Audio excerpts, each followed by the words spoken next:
Fishtail, look how close Poole's getting. Dix is in trouble. This year we celebrate 60 years of world-class match racing at the iconic Congressional Cup, hosted by the Long Beach Yacht Club. Yeah, buddy, 2 in a row, baby. Best team in the world. It was such a huge honor to have my name on that trophy alongside some of the absolute legends of the sport.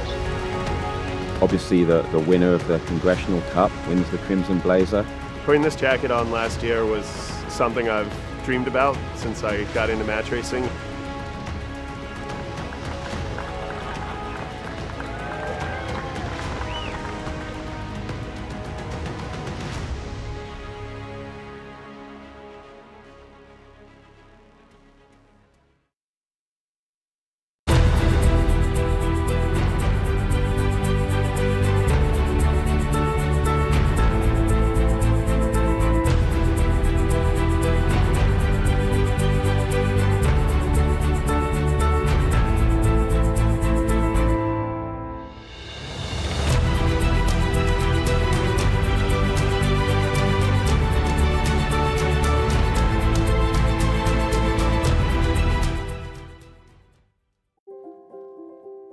When it comes to one of the most important decisions of your life, your future, your freedom, your legacy, selling your business shouldn't be complicated. At Plethora Businesses, we help business owners sell smarter, faster, and for the highest value they deserve. From valuation to closing, we're with you every step of the way. Visit plethorabusinesses.com to start your next chapter.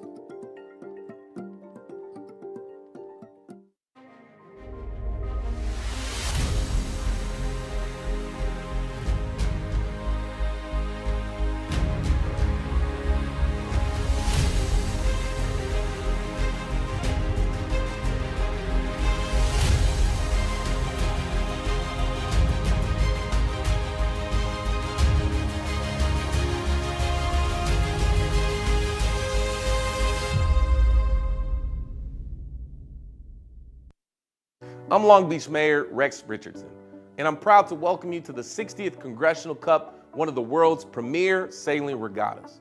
Hosted by the Long Beach Yacht Club, this iconic event highlights why Long Beach is a top global destination for competitive sailing. Join us April 30th to May 4th for spectacular views of the vibrant spinnakers dancing on our water, to the exciting close-up action visible from the Belmont Pier, right where Olympic sailors will soon begin to train for LA 28. To all our guests, our competitors, welcome to the city of Long Beach. Thank you. It's springtime here in Long Beach, California, and that means 10 of the top match racing teams from around the world have traveled here for this 60th anniversary edition of the Congressional Cup. Known as the grandfather of all international match race regattas, this is one of the most prestigious events on the World Match Racing Tour. Hi, I'm Tucker Thompson. We join the action here on day number 3, and I'm joined by Ryan Sanders, Marilyn Cassidy, and we've got Australian match racing experts Zach West and Princess Tiana Whitty. Great to have all you guys with us. And of course, our umpire expert from the Long Beach Yacht Club is Kirk Brown. Now, these teams have been sailing for the past 2 days in a double round-robin format, each team sailing against the other, and then we move on to the top 4 semifinals tomorrow. We've already completed one round-robin, and here's a look at how the scores went down. Chris Poole sitting on 8-1. Cole Tapper and Eric Monnin 7-2. And Dave Hood 6-3. So all teams want to make the top 4. Those were the top 4 after round robin number 1. Here's a look at where we are right now in round robin 2. Let's shift the graphic. And we'll take a look. So Chris Poole again on top, and he is the reigning champion. Eric Monnin and Yanni Bernson had really good days yesterday. They moved up in the standings. So remember, every point counts now. We have 6 flights left in this second round robin. Now, Chris Poole is looking for his 3rd Congressional Cup victory in a row. He's the reigning champion, and here he tells us how he got to this point.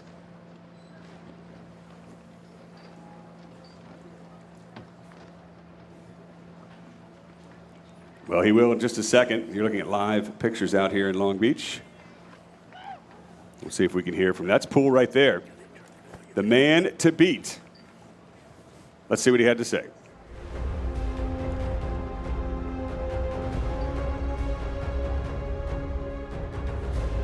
So winning back-to-back Congressional Cups in 23 and then in 24 was really awesome. Ladies and gentlemen, give it up for Chris Poole and Riptide Racing. The result we achieved in 23, going undefeated, which has never happened, still kind of blows my mind. You know, a lot of amazing Hall of Fame names haven't even won the Congressional Cup. And, you know, to go and do it undefeated and then to back it up and do it the next year against Ian Williams in the final, you know, we can take everyone down.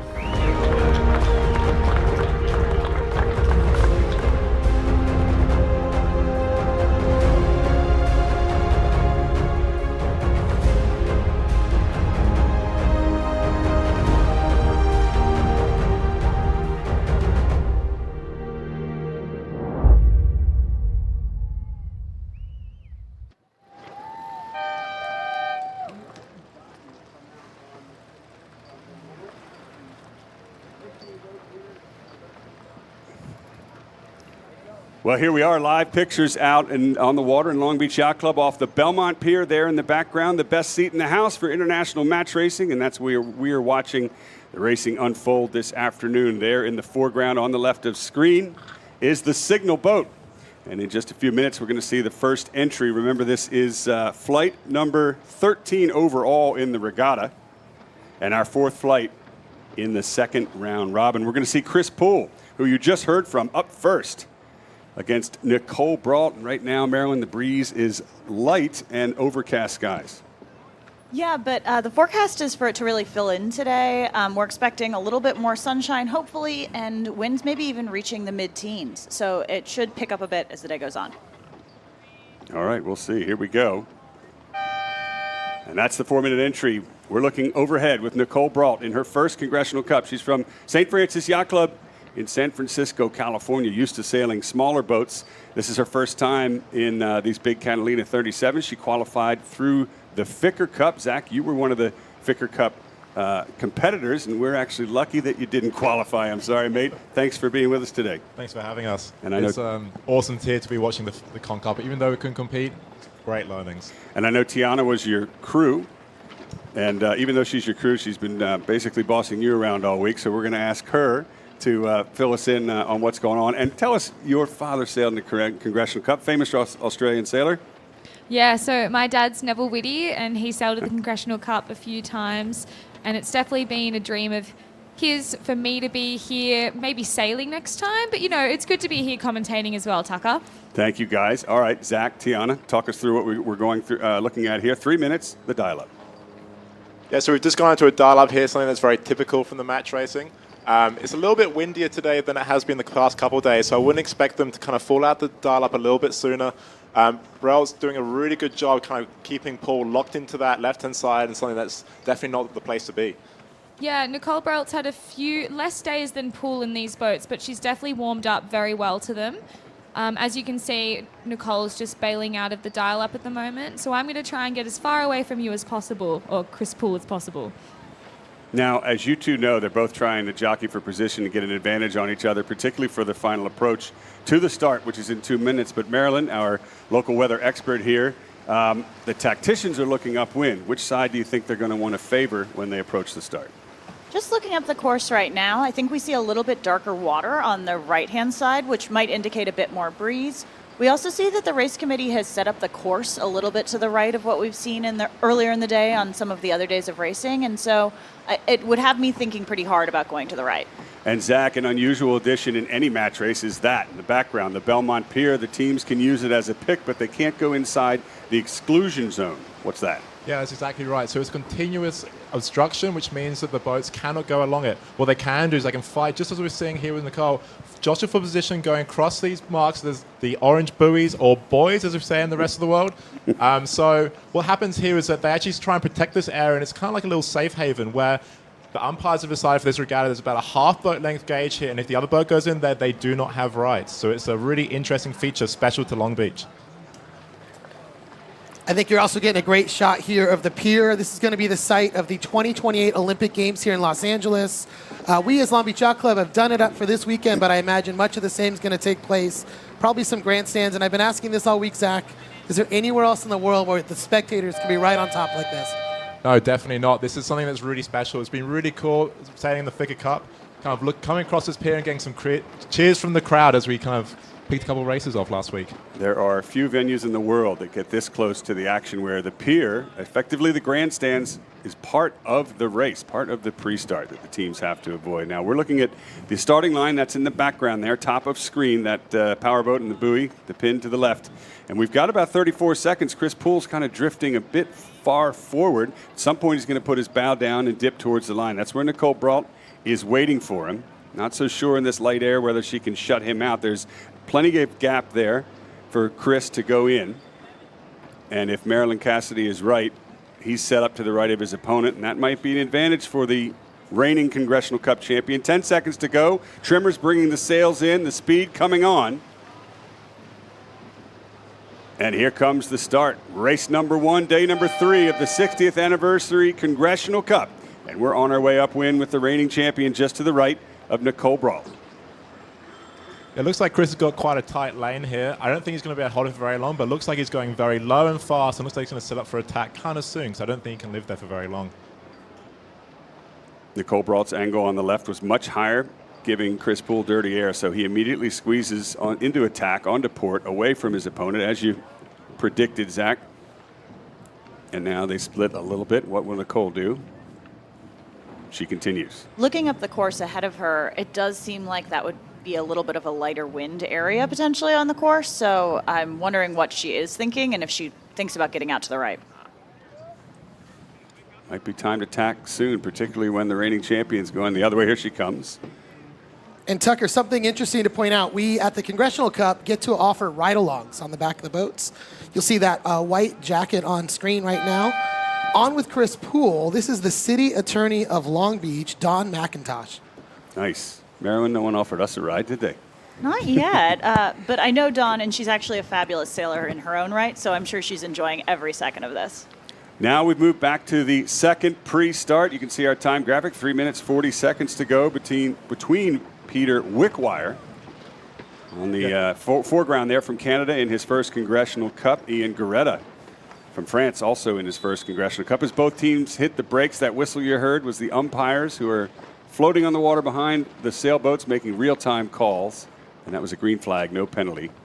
Yeah, actually into the dial-up. Looked quite close there. It seems like Wickwire did a late kind of maneuver, and it seems like Geretta really lined him up there. So Geretta did a good job to raise his white flag, but Wickwire managed to just kind of escape the trap there last minute.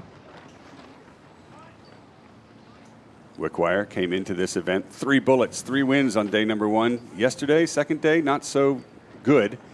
And now he's looking to regroup. It's looking like Geretta's looking to get out of that position. If you watch their crew, hopefully they'll move their body weight together and do a nice pump to windward to really get the foils moving. It looks like both boats are really slow right now. It seems like Geretta kind of let that kind of fall out quite nicely, and it seems like Wickwire's, again, just trying to catch up to Geretta and see if he can get onto his hip and maybe prevent a jibe along the pier. Yeah, exactly. We're just entering that classic pre-start cat and mouse game, Zach. So Geretta's just trying to get as far away from Wickwire as he can. And it looks like Wickwire is quite slow here. Yeah, I would agree. I think it's early days in the pre-start. We've got about 2 minutes and 15 seconds left, so quite a long dial-up. But it'll be interesting to see if the pier comes into play again like we saw in the last race, or whether they try and play a different game. Well, they got 2 minutes to sort that out as they head down towards the right-hand end of the starting line off the corner of the Belmont Pier. Best seat in the house here in Long Beach. And I think important to note on board with Wickwire, we have the skipper, or the racer, if you will, that's been in the most Congressional Cups ever of anybody, in Steve Flam. So I think his knowledge here as they approach the pier, knowledge of the 37s, will be interesting to watch today. 60 years of the Congressional Cup, and Steve Flam has sailed in 75 of them. He's a great competitor. I talked to him yesterday. There's a few people that haven't raced with him. And there you can see the pier being used by Geretta. As Zach mentioned, you can't go in between your competitor and the exclusion zone there or risk a penalty.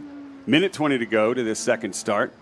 In light air, just a quick note, Chris Poole, not surprisingly, is already out in front in his first match over Nicole Bralt. It looks like this pier is coming into play here. You can see the bowmen kind of waving their arms. That means that they believe that they can swing behind the other boat. And if you see them clench their fist and hold, that means that they have not got swing. So it'll be really interesting to see as they come along this pier whether they can get on the inside or not. But then again, if you go inside this area here, that will be a penalty. So it's a bit of game of cat and mouse, staying on a knife's head to see who can push it harder than the other team. Of course, if Wickwire can get Geretta overlapped, he can force him towards the line or even worse. But only got 40 seconds left on the clock, so there's not a whole lot of time to kill. But Wickwire is definitely pushing Geretta really hard back to that start line. They're roughly 15 seconds away from the starting line, but 30 seconds to go. They need to slow down and gain some time. Geretta does, luffing up to windward and kind of oversheeting his main there. Yeah, it looks like he's trying to bait Wickwire into a hook, possibly. It'll be interesting to see what happens. I wouldn't be surprised if we see a split tack start, maybe. That was very close. Geretta now has to build speed towards the left-hand pin, end of the line. 10 seconds to go. Wickwire tacks the split away from him, but he's not going to get over the top of that signal boat. Likely going to have to tack again at the start. So is Geretta. Unusual start. Very well-timed start there from Geretta. I mean, coming off the pin, bang on line, whereas Wickwire seems to be a little bit late. And even looks like the pin's up a little bit. Could see him cross. Maryland, a little bit of left-hand shift here? Yeah, there might be some left-hand shift to it. If we're looking sort of globally at the whole race course, it does seem like there could be something happening. There's a little bit of pressure coming down from the top left that could be already the direction of impacting us down here at the starting line.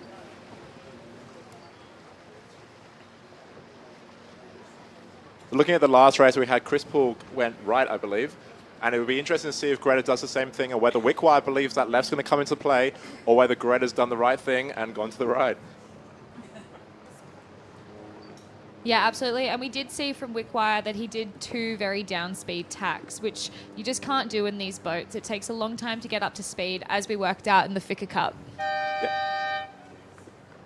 So we'll leave them to it as Geretta tacks on to starboard to stay with his opponent and zoom back into the pre-start here, looking from upwind to downwind. That's above the start line as both teams enter. Below it at the 4-minute gun, it's Cole Tapper entering from our right of screen, left on the side of the start against Eric Monnin from Switzerland. His best finish, 3rd in the Congressional Cup before. He's done many of them. Right now he's sitting in 2nd in the qualifying overall, looking for possibly his first victory. Seems like we've had a bit of a right shift since the last race. As you can see them kind of dialing up in a slightly different angle than we've seen the last couple. So it would be really interesting to see what happens on the race course. Maybe there's going to be a little bit more skew with those top marks. It looks like on Tapper's boat that he's got his kite ready to go if need be. Can you see that, Zach?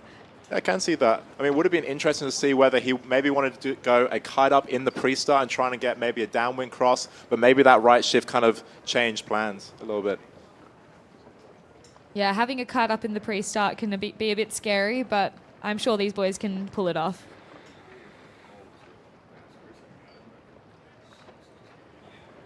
It looks like these boats are kind of falling out both together. Seems like the winds come back a little bit left, which kind of force the hands into the fallout. Monnin definitely does not want to be there in a compromised position with that wind shift. Ryan, you know what I like about these Australian match racers? What's that, Tucker? Sounds like they know what they're talking Just about. a little more than I do, at least. Yeah, right? that's for sure. Take some notes. What I will add, this is a very important race here as these two racers are fighting to be at the top of our top 4 here going into the semifinals. So this will be a big point for either or team. It seems like Tapper, the trailing boat here in this pre-start, is definitely going a lot closer than we've seen in the last couple of matches. So he did a really good job to kind of match Monnin in his fallout.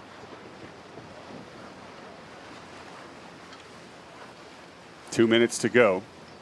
Now both teams heading towards the Belmont Pier. Monnin leading, Tapper pushing. Tapper in his second Congressional Cup finished 8th, I believe, last year out of these top competitors. And this year, fighting for the top 4. Certainly improved his game, fresh from being the skipper of the Australian Junior America's Cup in Barcelona, Spain earlier this year. Close to hitting that buoy, or buoy as you guys would say behind me, for Monnin, but no penalty. It's almost as if his wake pushed it away by inches. So where would you want to be on the course, Zach? Would you want to be Tapper or Hansen? Oh, really interesting. We've still got quite a bit time left on the clock. So I think, especially in this lighter breeze, definitely want to be leading in, but you don't want to be leading in too early because then you might will be pushed over the line, and that would be a really unfortunate start for these guys. Got about a minute left on the clock. Looks like Monnin's trying to push Tapper back towards the line. It'll be interesting whether he tries to go for another dip or maybe he tries to jump Tapper. And these boats do glide a lot upwind in the dial-up, Zach, so Monnin's not necessarily in the best position here. Yeah, we saw yesterday a couple of shutouts at the start line. So what happens is sometimes these windward boats, like they're doing right here, went for a dial down, but they didn't actually have swing behind. And actually, we had a couple of collisions at the start boat there. Something really interesting and something that we could actually see today as well. 30 seconds to go. In the background, the Loins is our Long Beach Yacht Club committee boat. Randy Smith is the PRO this weekend. Special thanks to the race committee. 5 days on the water all day long for them. A long day, but a comfortable boat and a best view in the house, really. So 15 seconds to countdown. The boat's close to the line. Monnin going in for a hook, trying to push Tapper, trying to luff him up and get a piece of him there, but he's not going to do it. And that means dangerous for Monnin now. He'll have to tack away. There was a penalty flag flown, but no foul. And Monnin rolls immediately into attack. Maybe a little too aggressive for him and a bit too late. Yeah, looks like Monnin rushed that one a little bit, but Tapper's matched to follow him. And it looks like Tapper is slightly lower than Monnin at the moment. So we'll just have to see if Tapper can live there. What's really important is that these riders are massive on these boats. It's really easy to oversteer maneuvers. So as we found in the figure cup, we were speed building for up to a couple of minutes, really. I mean, we're trying to look for that sweet spot, 6 knots. And what's really important is as soon as you got your speed, then you can take your height. So it's really important not to get greedy and just stick that bow up immediately. This is a great shot of Tapper and Monnin on the screen. You can see how close Monnin has his crew's weight together, whereas Tapper, although they're close, they're slightly separated. The boys are doing their best here, and girls, to have as much weight over the side as possible. I believe Monnin's sailing with 7. Tapper sailing with 6. Crew weight, 1,153 odd pounds, something like that. Now we go back down to the pre-start yet again, looking from underneath the start here on the pier. 3 minutes, 45 seconds to go between Rocco Attili from the right, from Italy, and Dave Hood, representing the home team, Long Beach Yacht Club, as he tacks to leeward from the left side of the start. Here we go. Looks like Hood did a really good job and kind of delayed the final tack over so that Rocco Attili got really, really close to him. So as the boat to the left here, you really want to get as close as possible to Rocco. So they're in very not a great position in terms of you kind of want to get over to the playground, which is a period just to the right of the committee boat. But if you end up in the dial-up, you want to be as close to that windward post as possible because at the end of the day, they're a leeward boat, so they have the right of way over Rocco. What's the danger of being on the left-hand side of the pier, of the start line, guys? So the danger here is that if you fall out, so say if maybe Rocco fell out a little bit more into starboard and Hood was able to keep a kind of tight lane still on the starboard tack as well, then that would actually be a penalty on Rocco. But he's preventing him from tacking over because if he tacks over like he does now, he'll be on port. So there's a potential for a port starboard or a windward-leeward collision. So the rules have now shifted. Attili is the leeward boat. Hood is the windward boat. Doesn't want to get a collision there. Hood putting his bow down. And he'll slide to leeward and behind Attili. Attili now looking to accelerate away on port to the right of the starting area. 2 minutes, 20 seconds coming up. It looks like two boats did very well out of a kind of compromising position for both of them. So it was good that Hood managed to get the kind of dial down, and we call that a steel bulls maneuver. So where you try and go onto port when the other boat is on starboard and try and go behind. And Rocco seemed like he did a really nice defense there and didn't allow him to cross over. Yeah, Hood's boat handling has been really good this event, and I know that he's got reigning, well, 5-time Congressional Cup winner Taylor Canfield as his coach. I'm sure that's come into play a lot here, whereas I think Rocco, this is only his second Congressional Cup. Yeah, I believe you're right. Kind of old versus new almost. Yeah, we'll see if the young blood here has any effect, or Dave Hood's years of experience, I'm sure, will come into play. 8-time club champion is Dave Hood, 5-time Catalina 37 national champion, and 2-time Long Beach Yacht Club Yachtsman of the Year. He knows a thing or two about sailing these boats in these waters as he tacks towards Attili, and both boats starting to head towards the line, still relatively early. Yeah, just got over a minute left to the clock, so still got a bit of time to kill, but not a heap. So it'll be really interesting whether Hood goes for a full attack and tries to push him back, or he goes and tries to jump them. It'll be really interesting to see. In this lighter weather, Zach, do you prefer leading or pushing at the start? Good question. Yeah, so especially in this lighter kind of conditions, definitely want to be leading. So leading means that you're in front of the other boat going into the start line. So you kind of have the control of where you want to end up in the start line, versus the trailing boat kind of has to push them and kind of deals what you get, really, instead of controlling what's happening. Of course, the key there, if you're going to lead, is timing. You don't want to be too early. Your trailing boat could push you over the line or force you into a disadvantaged position. Attili right now looking at his watch. He sees coming up on 20 seconds to go, pushing Hood towards the line. Hood will tack away to the right of his opponent onto port. 14 seconds to go. Hood about a second early, and he knows it. He's putting his bow down a little bit, and that's going to leave. Yeah, Hood looks a little bit early here. I mean, still got about 10 seconds left on the clock. The question is, will he be able to clear that starboard, or will he have to throw a tack in? And there's the answer. He'll tack at the signal boat, leaving Attili comfortable to sail at the pin on starboard there. A little bit farther, a little bit more bow forward rather, and slightly better speed as Hood pounds through some waves, trying to accelerate after that tack. Looking up the course, it does look like there's some nice breeze filling in from the right, as we kind of touched on before. So despite Hood doing 2 downspeed tacks, he is on the right-hand side and probably defending the right hand, like the correct side. So 4 matches in play on the race course. First one heading downwind, that's Chris Poole, and Nicole Bralt is just behind in the red spinnaker. That game has gotten really close. Can you imagine in her first Con Cup what an upset it would be if she can pass Chris Poole? Nicole Bralt's definitely reeling him in. Their overlap. Chris Poole's spinnaker's in trouble. He has to jibe away.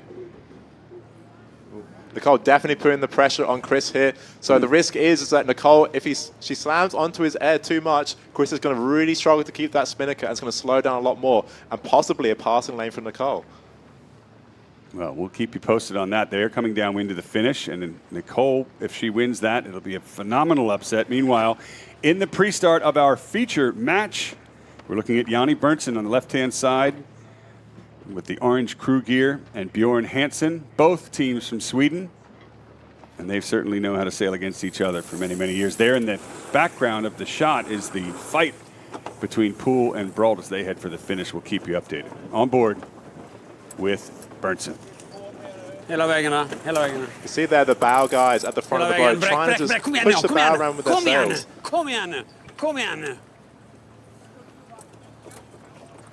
Close, close to a collision there. My goodness. Hansen's to leeward on starboard. Don't hit. Oh, that may have been a little love tap there. There's a penalty flag. Someone might get a penalty out of that for sure. Driving here. Green flag. No penalty. Wow. Looks like Bernsson's going for round 2. See what happens here. Dizzying. Oh my goodness. Driving here soon, guys. Bernson really aggressive. Man, it might be light air, but there's a lot of action in the first couple seconds of this pre-start. Just a few inches between them again. I don't know how to speak Swedish, but that was pretty tense. The interesting thing there is that if you jibe after the other boat has jibed and you're jibing onto a right-of-way jibe, it's actually quite interesting. You've got to give the other boat an opportunity to get out of there. So they have to be doing everything they can do to get out of the way. If they don't do everything they can do, it's really up to the umpires here to decide that, then that could be a penalty.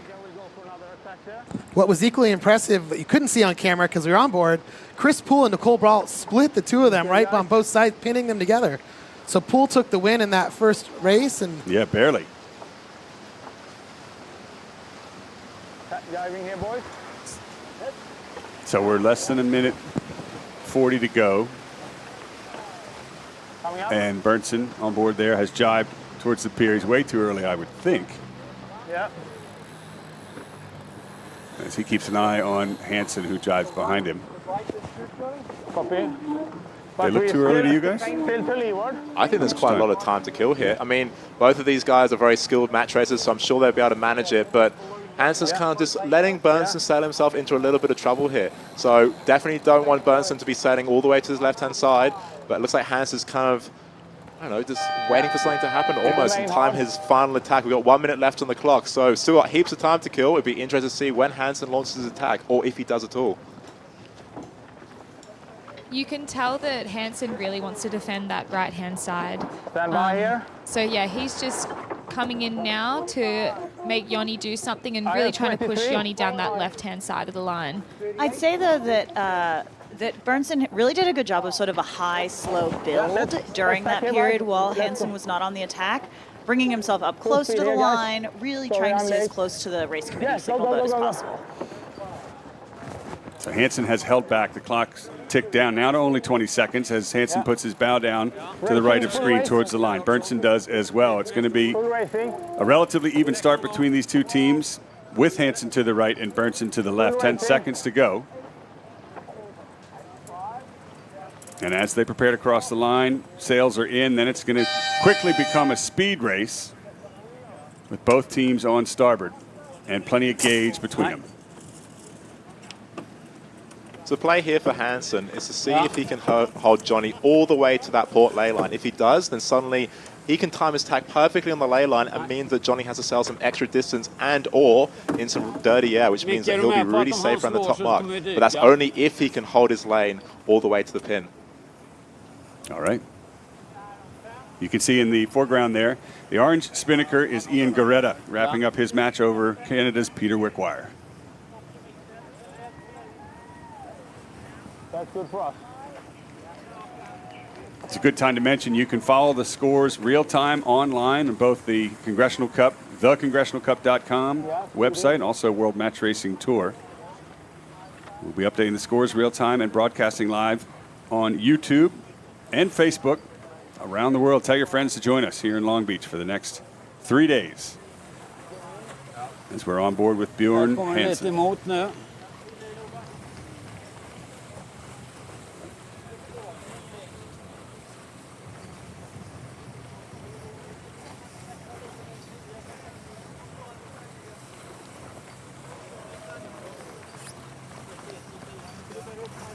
Every subtle move counts with the trimmers and the steering. You can see him just adjusting the boat. Same situation there with Yanni Bernson. Yeah. Yanni's crew seems to be off the rail, indicating a little bit lighter air in his boat. We've been making fun of Yanni all week because of their orange crew gear. Now he's wearing a black jacket and blue gloves. You think he's been listening? Header. That could be my fault. But I do love the orange on him, so I'm not sure why he's not wearing it. We are faster, we're a lot faster. On Bernson, yeah.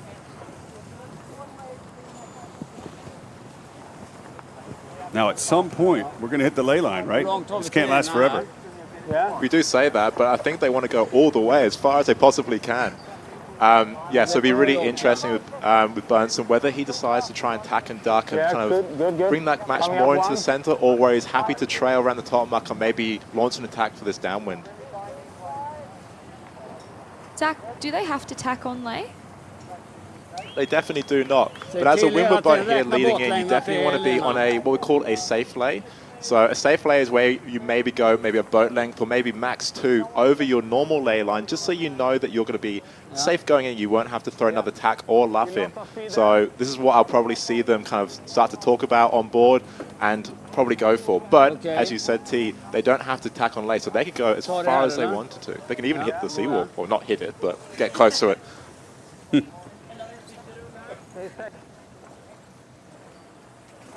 Hansen was so close to the seawall on the way in yesterday, he actually ran aground. A little love tap.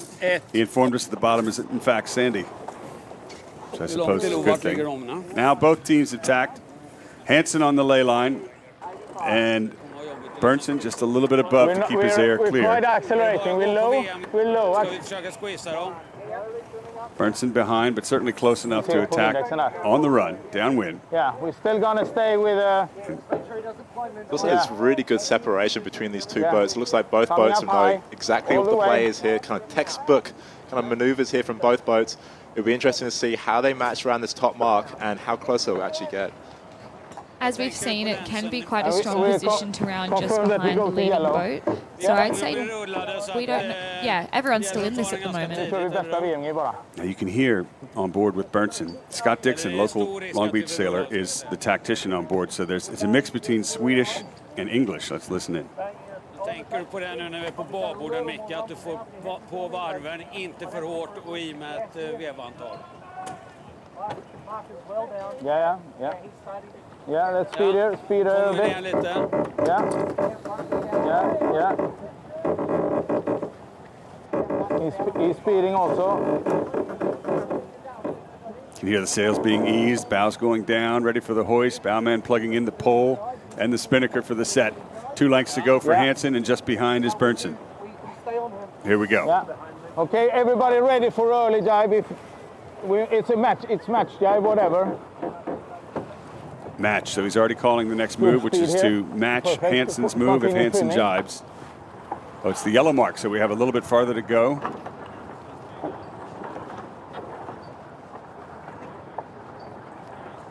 So there are different marks depending on the wind direction. We're going to the yellow mark now. Hansen is at it, and Bernson just behind. Here's the spinnaker set.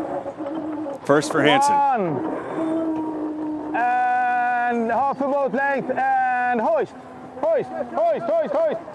Length and a half behind is Bernson. We're quite high. Beautiful set. Nej, säg till när ni kan jippa. Okej, gå på jipp här. 2, 1, jipp. Diving, guys, diving. And there's Bernson, as he said, matching Hansen's move. So the first jibe is Hansen jibing onto starboard. Lift. Bernson responds. Usually you'd expect the windward boat to be a little higher coming out of that. Yeah, so the play here for the green kite is to try and roll on top. They've got a long way to go into the finish. So what we could see is maybe a long-term move of either a roll, or what they'll try and do is slow down Hansen and maybe dive down the inside and maybe prevent their jibe. So the long way round or the short way round, either way works, but it's really interesting to see which one they pick. Right now it's the long way round for Bernson, right? Yeah, it looks like it. Hansen's doing a really nice job here of just maintaining his speed and matching the angle of Hansen without matching the angle of Joni, without getting baited into coming up too much. He just needs to try and sail his own race and keep his air as clear as possible.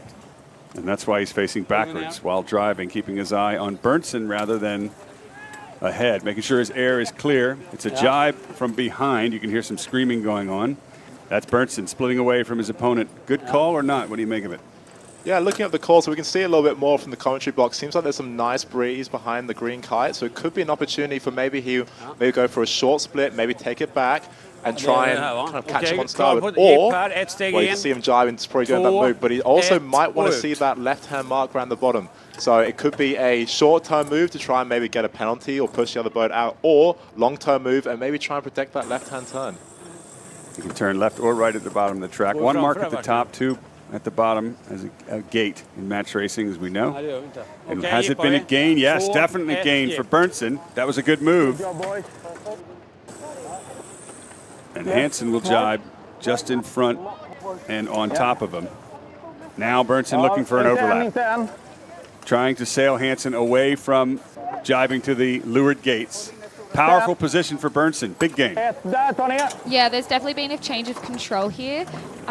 If I was Bernson, I would be trying to take Hansen as far out as possible and make his life as hard as possible to round that bottom gate. He's doing a good job of it right now. Wait up. Yeah, we call this move downwind jail. So the jail part is that they have no opportunity to jibe. So the only out without Bernson letting them off is to probably go for attack round, which would be incredibly slow and actually going the wrong way. So Burns would be looking for him to drop his spinnaker and maybe move for that tack, maybe even try and luff him into one, and he might peel away for a jibe. So Hansen's done a really good job here of matching what Bernson's team is doing. When Bernson went for a jib up, so did Hansen. This means that they're more prepared for whatever might come. Now keep in mind, the marks are behind them. They need to turn left. They need to jibe, and it's going to be an aggressive turn. Here it comes. Bernson going first. Hansen a little bit out of sorts there, so it was a good time for the orange team to jibe and drop the spinnaker, but they let go of it. The crew was trying to drop the kite, but the bowman let go of it. Now it's flopping in the breeze. That is not good for Bernson. Hansen coming in from behind, had a beautiful set. They can't get the spinnaker under control. Hey! This is incredibly close. I mean, as a boat in control, and they definitely are not in control right now, then the risk is that they either go for a kind of round the outside or see if they can get dive on the inside. Seems like they're getting the kite under control and back in the boat, but this is definitely a very slow maneuver for him. Could Hansen have gone inside there, or no? That wouldn't have been a good call. He's going to go around the outside. That's lucky for Bernson after that total disaster. Yeah, I'm not sure if I would have gone above. He's tacking! He's tacking! So close! You never want the umpires to decide your match, but they are definitely in this one. There's the first penalty. It's green. No collision, no foul yet. Bernson, does he have rights inside? Hansen's going to have to avoid. For fuck's sake, he's tacking! Okay, segla. Yellow flag penalty. You knew someone was going to get caught by it. Who was it? Hansen. Oh, Hansen could get a second penalty out of this if he gains a big advantage. Bernson's in huge trouble as Hansen pulls forward. Another penalty from the from on board. We're going to see if the umpires have a call. It's a red flag penalty. Big trouble for Hansen. He gained an advantage, and he now has to spin one of two penalties right away while Bernson tries to get back in this match. Kirk Brown. Yes, he was given a red flag penalty for gaining a controlling position after allowing for a penalty. So he has to do a penalty right now. And then he still has yet another one with that yellow flag to spin later in the match. So it's an advantage Bernson, even though it looked ugly.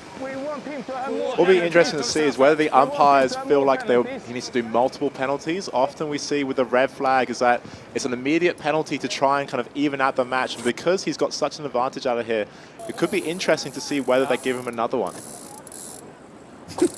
I love it when the action's like that.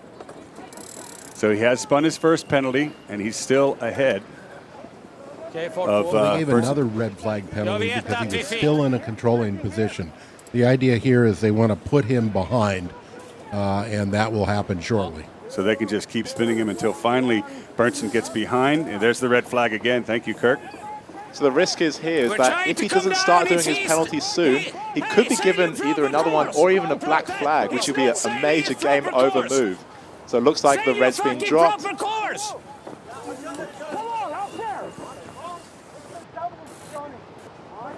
Wow. The umpires awarded another umpire-initiated penalty because he wasn't doing the penalty turn promptly. Oh, man. This reminds me of my son when he was really bad. He just kept getting punished. At some point, you got to say, Uncle. Just kidding, Philip, if you're watching. Are you allowed to do your penalty turns inside the mark zone, though? No, absolutely not. So when you're going around a mark, you must clear the mark and be on the new leg before you do that penalty clear. What's interesting to see is that he's still got an outstanding yellow penalty. So with that one penalty still remaining, he doesn't have to do it straight away, unlike the red one or a double. He can wait all the way until the finish. So it'll be interesting to see whether he tries to maybe offset it with a counter penalty against his opponent, or whether he tries to get far enough in front where he can clear it, maybe on this finish line. Copy. Can I do Scotty Dixon, the tactician, telling Yanni Bernson to go straight, extend here, build some pace to the right of their opponent. This is what I love most about match racing. You can be behind in a match and then turn things around in the blink of an eye. Sails flapping all over the place, multiple penalties, screaming and yelling, bad words in both languages, and then all of a sudden when the smoke clears, the boat that was behind is now ahead, and the boat that was ahead has another penalty to do as Bernson tacks in the lead to stay with Hansen. A little more acceleration. 2, 1, and up. 2, 1, up. Work with me, boys.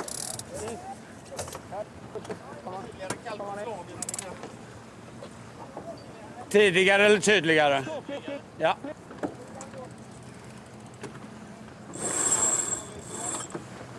The next convergence between the two teams is a comfortable cross for Bernson, and he's on starboard under the rights. Under the rules, rather, he has rights. And Hansen still has that penalty.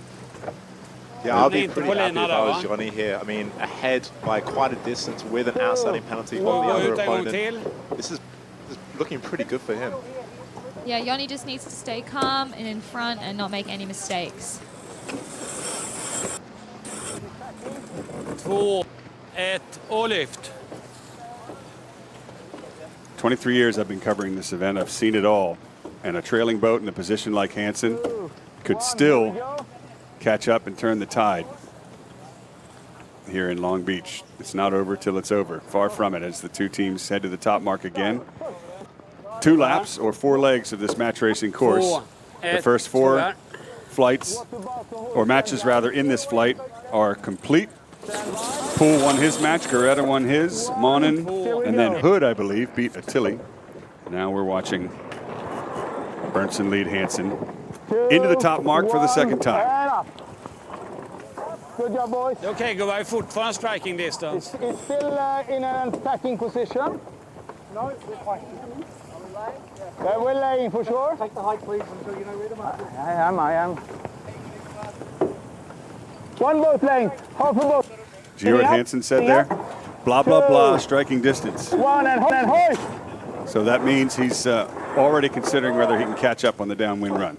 I actually reached out to a friend of mine who's a good Swedish translator, but I haven't heard back yet. We'll be getting a debrief later. 3, 2, 1, go. So there's the difference between the two teams as Bernson heads for the finish, holding off Hansen. Hansen, if he can catch up, still has to get rid of that penalty by spinning a 270-degree turn or giving Bernson an offsetting penalty and equalizing it and then beating his opponent to the finish. And we've got about 4.5 minutes probably in this leg to do it. A tall order, maybe? It's a tall order, but I would never say never. In match racing, I think we've all certainly seen stranger things. Yeah, for sure. We've seen trawls around the bottom mark. We've seen kite hatters accidentally come down. We've seen people even to stop the boat through maneuvers. So, I mean, these guys are absolute class acts, but anything can really happen. I've seen crews fall in the water, too. With a sharp bluff, 2 guys just got shot straight into the water. You never know. Because he has a penalty, yeah. I always find television, what's bad for sailors is fantastic for TV.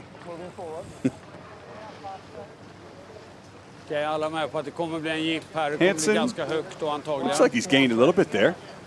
No question. Reeling Bernson in a little bit.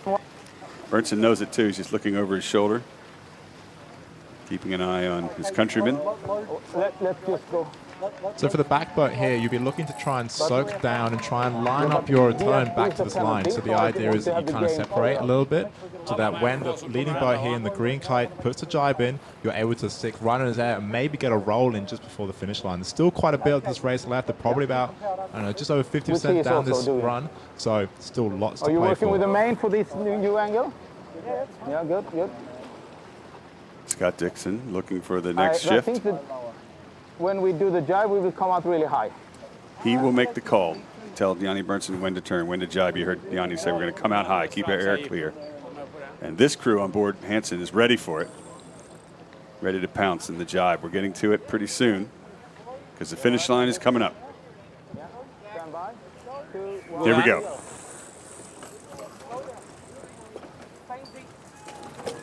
Looks like Hansen's crew beat Bernson to the jibe. Lift. That light blue spinnaker to the right, just trying to blanket the breeze of the green kite to the left. Finish line in the background there, just out of frame to our left of screen. Bernson is closer to it. Remember, Hansen still has that penalty to turn. Press. Yep, no need to come down. Come Dick's forward of him.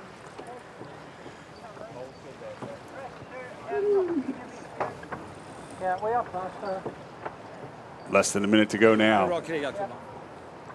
As Bernson and crew start to exhale, what an incredible race. There's a lot of match racing that goes on in Sweden. These are some of the top two in the game. That was an impressive victory for Yanni Bernson and his crew. And Björn Hansen already talking about what they could have done better.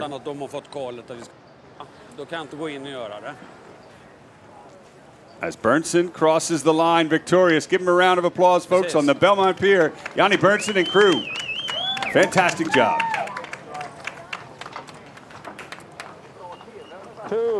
Men det är helt otroligt, de här två gröna liksom. Första i fristarten, andra vid märket där. Han var ju liksom på styrbordshalsa. Okay, folks, well, that was pretty exciting. Finally going to catch our breath after that match. We're going to take a short break and wait for the race committee to roll into the next starts. But first, we'll see if we can get an interview from one or maybe even both of those sailors in our feature match. In English, of course. I can't wait to hear what Hansen has to say about those dizzying penalty turns that put him behind. And the English-Swedish combination on Yanni Bernson's team got the best of Hansen in that match. Let's see if we can. Let's go on board with the winner. Yanni Bernson, here we go.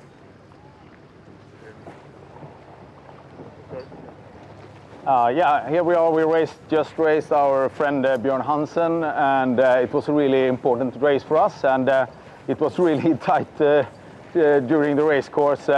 They were just leading in at the top mark, and we rolled them actually and could hook them on the first downwind, and then we had a really tight duel with penalties flying, and we got stuck at the mark, but the umpires did a really good call there to continue give them penalties, and we could go on racing there. So yeah, good win for us, and we're happy about coming out from that. Well done, Yanni Bernson and crew. Do you ever notice that they tend to credit the umpires when the penalties go their way and blame the umpires when they don't? Well, one who might not agree with all of those dizzying penalties is Björn Hansen, and we'll hear from him in a moment. There we are, live on the Belmont Pier, folks. Hello from Long Beach. Our drone shot, Mikey Fratt flying the drone. Wave to him, folks. You're live around the world here from the Congressional Cup. That pier is going to be jam-packed, standing room only by Sunday afternoon. You know, upstairs in that little glass room you see there is our Club 100's viewing platform up in the loft. They've got food from the Grand, who's one of our sponsors. See, Bacardi Rum is a new sponsor this year, so lots of Bacardi cocktails up there. The Congressional Cup Stadium here at the Belmont Veterans Memorial Pier is the best spot to be to watch match racing. In the whole world. Everywhere.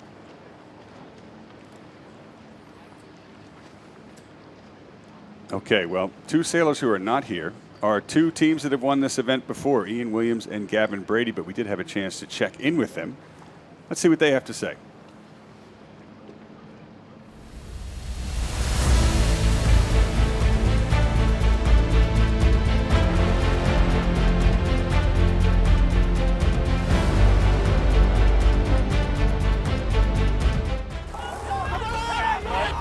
Gotta get going, guys. Ease the shoot.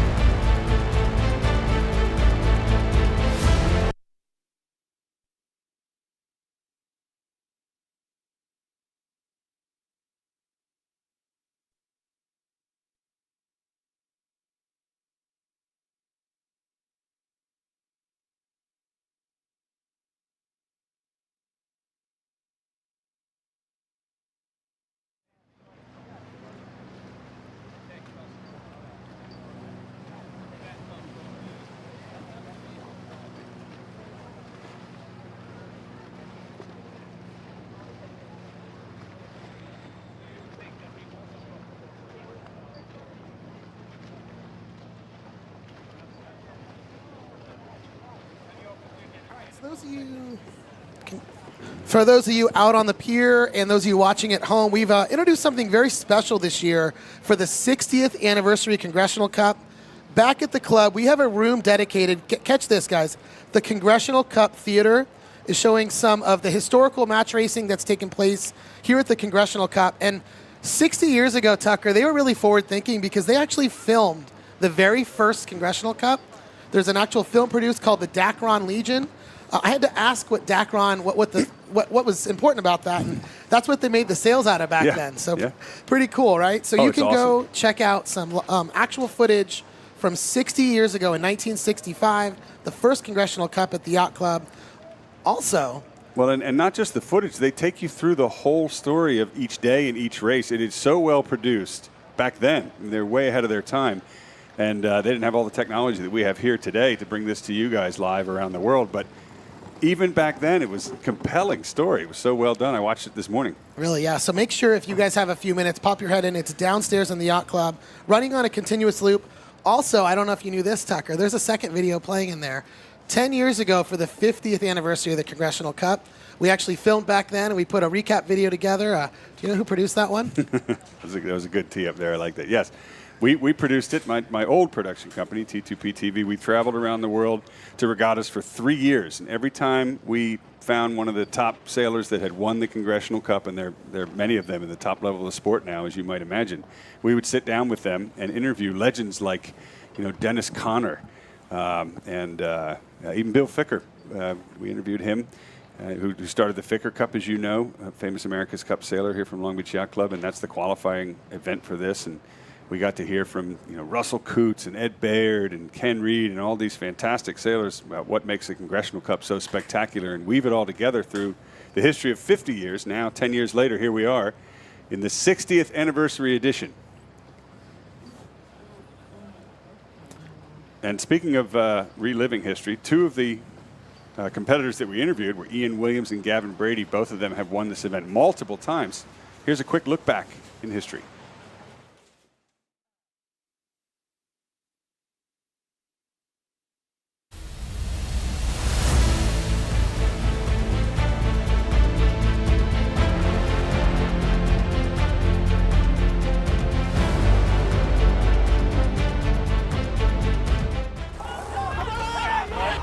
Gotta get going, guys. Ease the shoot. Congressional Cup, such a fantastic event. It's so much fun. No room. Going to be a penalty between. There's no boundaries there. Winning the Congressional Cup in the 90s, put me on the world stage and got me my first America's Cup job. It's somewhat defined by the people that have been there and not been able to win it. Russell Coots, James Spithill, Ben Ainsley, all been there, tried to win it. For us, being on 5 wins, that's fantastic. Any opportunity to win the Congressional Cup and to certainly win it more than once is an honour and it's something you should feel proud of.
When it comes to one of the most important decisions of your life, your future, your freedom, your legacy, selling your business shouldn't be complicated. At Plethora Businesses, we help business owners sell smarter, faster, and for the highest value they deserve.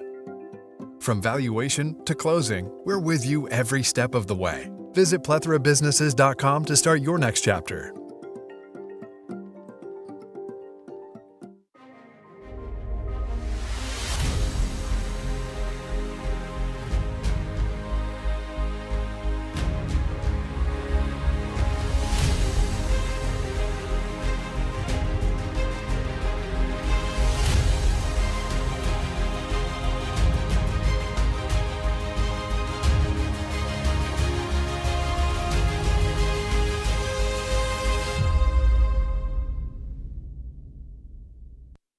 I'm Long Beach Mayor Rex Richardson, and I'm proud to welcome you to the 60th Congressional Cup, one of the world's premier sailing regattas. Hosted by the Long Beach Yacht Club, this iconic event highlights why Long Beach is a top global destination for competitive sailing. Join us April 30th to May 4th for spectacular views of the vibrant spinnakers dancing on our water, to the exciting close-up action visible from the Belmont Pier, right where Olympic sailors would soon begin to train for LA 28. To all our guests, our competitors, welcome to the city of Long Beach. Thank you.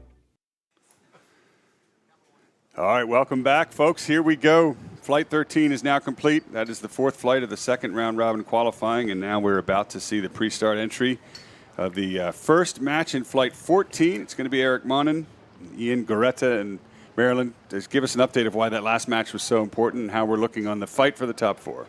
Yeah, really exciting updates after that first flight of the day. We still have Poole leading the pack with Monnin close behind, but there's been a little bit of a mix-up down below that. So Tapper and Dave Hood are tied for third on 8 and 5, but now Hansen and Bernson are tied for fifth with 7 wins and 6 losses each. So really, really big match to bring all the points at the top of the leaderboard much closer together, and just that much more for everyone to fight for. Well, that certainly shows how important that last match win was for Yanni Bernson. Of course, only the top 4 will move on tomorrow to the semifinals. That's what each of these 10 teams is fighting for as we look at the pre-start dial-up. Eric Monnin to windward in the background there. Sitting in second place currently, and Ian Geretta from France in his first Congressional Cup. Was that big powerboat that just went by and gave the waves to that? Wasn't very nice, was it? we're in an international match race here, guys. Boat starting to back up a little bit. Monnin it's just building a little bit of pace before what likely attack away. What do you think? Talk us through what's going on here, Zach. Yeah, it was interesting. It almost looked like Monnin was maybe looking like Geretta was stopped, so maybe he was thinking about going around the bow. Could have been a possibility. But looks like he's gone into attack, but he looks slow. Really, really slow. So it'll be interesting to see if Geretta can do a better job of the attack and maybe close that gauge a little bit. Monnin is a light air master. What looked slow is now turned into a speed build away from Geretta. How much time have we got? 2 minutes, 20 seconds to go. No more dial-up. Monnin came into this event with a couple victories, then he lost a few, and since then I don't think he's lost any. And that slid him right into second place behind Chris Poole. But once the top 4 move to the semifinals, the scores are wiped clean. We start over. The bottom 6 go into a fleet race. The top 4 move on in the Congressional Cup. There's the Belmont Pier where we are in the background. And we've got 1:45 to go as the teams head towards the pier with number 10, Monnin, leading Geretta. And important to note, as you guys are watching at home, the pier is open for viewing all weekend long. You're welcome, whether or not you're a Yacht Club member, anyone is welcome out on the pier. There's great viewing opportunities, food courtesy of Bowie's Restaurant at the bottom of the pier. And as I mentioned, our Club 100 food courtesy of the Grand, who is one of our sponsors upstairs. If you're a Yacht Club member, you have the option to join Club 100, and we are so proud to have all of our Club 100 members who have joined this year and are taking part with one of the best viewing opportunities for the 60th Annual Congressional Cup. Now the boat's getting close as they both head back towards the line, kind of fishtailing there. The trailing boat trying to get an overlap. But can he go in between the exclusion zone buoy? So it's incredibly close. So the umpires have a rule for this regatta that they have a half a boat length kind of leniency going into this exclusion zone. So it looks like Geretta knew that and seems like he's just trying to push him back. Although both boats look like they're almost on pin lay. Monnin maybe on a tighter lay, Geretta just slightly above. So it'll be interesting to see whether Geretta either pushes him a little bit harder towards that pin or maybe tries to prevent him from tacking. Just as you say that both boats are getting a puff of breeze and accelerating and starting to lift a little bit higher on starboard there. Now Monnin from the left-hand or leeward side of his opponent luffs up and slows Geretta down. Geretta's not going to bite. Stays to windward. How much time? Coming up on 10 seconds to go. Geretta finally is going to split. Full speed tack away onto port, and that's going to lead Monnin towards the pin. Yeah, it's pretty close here. Looks like Monnin's going to have a clear start, but it was pretty tight on the pin there. And we've got Geretta heading out to the right, which, as we have seen previously, has paid off. So it looks like Geretta's pretty fast at the moment. I'd be looking at going back and defending that right-hand side. Well, and you could start to the left of your opponent, maybe a little bit pin forward here, but you've got to tack right away if there's a split. And you wouldn't think Monnin would go too much farther, would you? As he gets wound up a little bit, maybe that's why he hasn't tacked. Here it comes. So who has the early advantage then in this split, do you think? I'd say Geretta has the early advantage. Geretta looks better. Glad you guys are here. Because as you know, from the past 2 days while we weren't broadcasting, the jokes only get worse throughout the day. I have to agree with you there. So Monnin did a good job, although he was heading out to the wrong side, potentially. He did a really good job of waiting until he was up to speed to tack, because there is no point in tacking when you're down speed. Now we move back to our feature match in this flight. The second start of the fifth flight, round robin 2. It's Tapper to the right on starboard from Australia in his second Congressional Cup. We're on board with him now, and right there is American Dave Hood from Long Beach Yacht Club, who's been practicing for years for this moment. This is his 4th Congressional Cup. He's doing very well to be fighting for the top 4. Both of these teams need this win. Coming back up now. We're likely to match. It's interesting here. Looks like Hood is trying to close that gauge as much as he can, possibly actually being on port. Now the risk is that if Tapper then puts the bow down and Hood is not able to get back onto starboard, that could be a penalty opportunity. But it looks like both boats are just happy to sit here. Looks like Tapper's trying to get that bow more in the upwind and try and keep that gauge open. Cool, calm and collected toward Tapper's boat. Wheel right, wheel to the right, wheel to the right. Wheel to the right. Falling to port here, guys. Yep. Hold there. Jib left. Zach, what are the bowmen doing at the front holding the jibs? Why are they holding them like that? Yeah, so especially with these long boats with such a big bow, what they can actually do is use the foremost sail, so the jib in this case, or genoa, to try and move the bow onto either side of the wind. So you see the bowman trying to push the sail out to one side, and that usually does the opposite to the bow and tries to push it with the wind down without moving the boat forwards. And that helped both boats that were stopped relatively down speed to fall onto port now. Tapper accelerates away first. Hood with his crew weight kind of rolling to windward there to try and accelerate up to speed and catch up with Tapper. Tapper's got enough distance there to jibe around onto starboard and have a go at Dave Hood if he wants to, but he doesn't yet.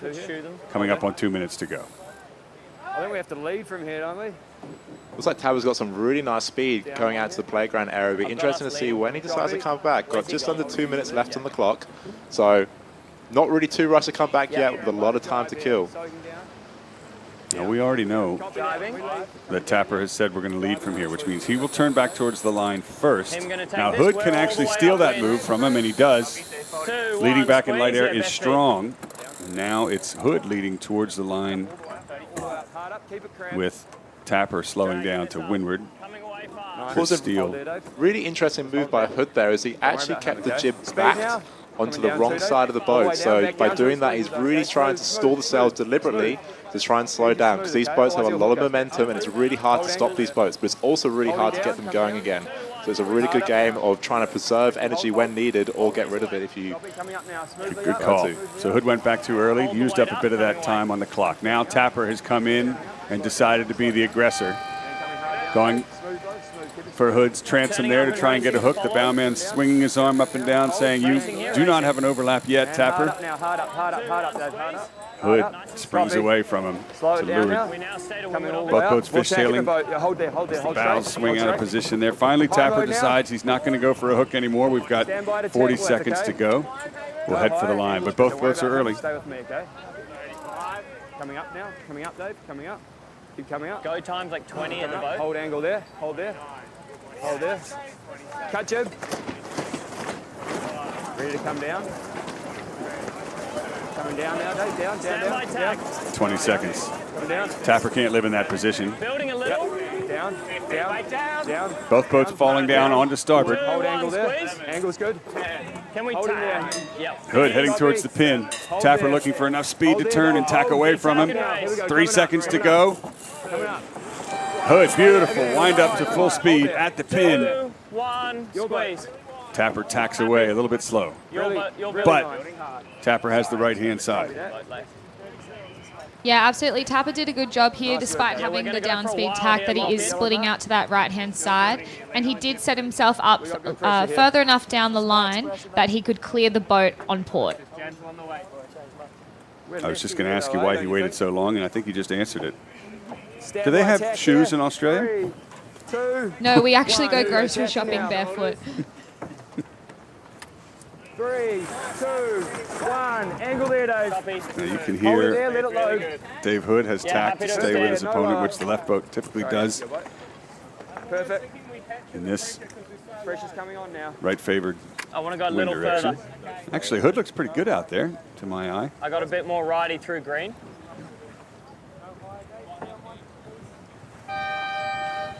Happy with this jib setting, hey? Okay, pretty close here, Fruin.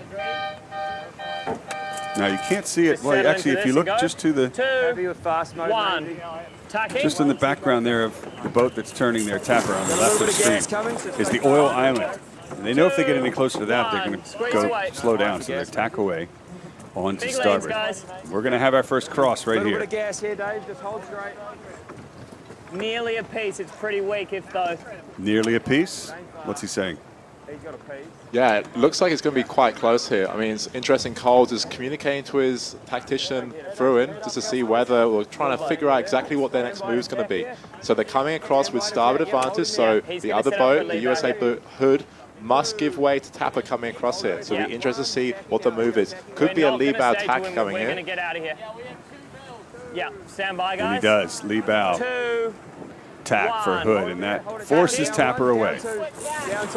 Tapper's done a really nice job of tacking out of phase so that both boats aren't matching each other at this stage. Okay. And protecting the right, giving him starboard advantage. So Hood was a little bow forward, but can't get across Here we go, tacking now. as the left-hand boat. Here he comes again onto port. 2, 1. Angle there. Hold it there, let it build. Hold it there. It's Chris Steele, the He comes tactician, back. He's going to be stronger. just kind of coaxing the crew through the Follow maneuvers. him around the top here. See, on lay. Angle's good there. We'll duck him here. Just going straight. He'll probably lee bow, okay? Just stay fast here. So Hood's lost a little bit he tacks there. Now ducking Stand by to Tapper, tack who's here. gained. 3, 2, 1. Tacking now. Exactly as Chris called it. 3, 2, Tapper tacked on 1. top of Angle there. Down 1. Hood, and Hood tacks away. Hold there. Got to build speed here, okay? So you can see here Tapper just protecting this right-hand side, and it looks like we've had a bit of a right shift and a little bit more pressure on that right-hand side. So Tapper's definitely want to be protecting at all costs that right-hand side, especially when we come to this top mark. He's going to have starboard advantage again. So even if they're bow even, Tapper's still going to come out in front, coming in from the right. 2, 1, squeeze. Counting the crew weight as they pump the boat to windward there and accelerate out of that tack. Tapper gaining Obviously, from he's the going to right. go all the way, right? I think our builds towards them are really good, and our builds away are not so good. Now, are these two guys from Australia? because they have shoes on. Gonna probably stay at this angle. Yeah, you can really tell who are the true Aussies and who are the kind of imposters on board.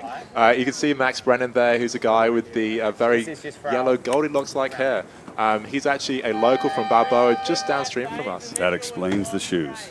And which mark are we going to? Yellow? Yeah, yellow mark. All right, so Hood has tacked in the background here. Let's listen on board. Tapper. Yeah. Stand by tack. It will be a hoist straight away. Yeah. 2, 1. Tacking. Hold high, okay? Just hold it high. 2, 1. Coming away and go hoist. Go Down, hoist. down, down. Here we go. Round the mark now. Smooth turn. Smooth in it, please. Keep the speed. This is a good match. Stay high, Dave. Stay high. Stay high. Going over him here. Up 2, Dave. Up 2. Up 2. Up 2. Good angle there. 2, please. Yep. Here. Good angle there, Dave. Get ready to jibe at him. On his breeze here. Now it's gotten closer. Hood on top of Tapper's breeze. You can hear Chris Steele talking about it. Angle's good there. No lower. Up 1. That's a good gain for Hood. The bad news is Tapper's kind of pinning him from here, Soaking 2 now. from jibing. Soaking 2, please, So Dave. the interesting Soaking. thing here that's been different from other matches is that the right-hand side has definitely got a lot more pressure. So that's like where you can kind of see Hood try and protect that right-hand side, looking upwind, which is left-hand side on your screen, and just trying to go on top of Tapper. Normally, you'll try and dive down the inside and then set up for the next jibe coming down. Up 2, come on, mate. Domain's affected? Yeah. Settle it down. Good pressure Really here. strong We'll just spot get the here. boat accelerating and we'll go back. You just heard the main trimmer on Tapper's boat say, nice my gains main's here. affected. That means Hood's Down 1, Dave. sails are stealing the breeze of the leeward boat. Tapper there, and they know it. And you heard I got Hood's good pressure crew. inside here. It's Stand a by, nice guys. gain here. So with the advantage shifting to the trailing boat, being able to steal the breeze from the lead boat, Tapper is losing a little bit to Hood on this downwind run. He's got to go into defensive mode here just to keep his air clear and stay between his opponent behind and the next mark ahead. Just breeze here. Nice work. You can see Hood just really trying to protect that right-hand side looking up, which is the left-hand side, of course, on your screens. He's always leading that jibe back, and Tapper's just having to respond there. So you can see Dave Hood is definitely controlling the game, even though he's from behind. Letting him.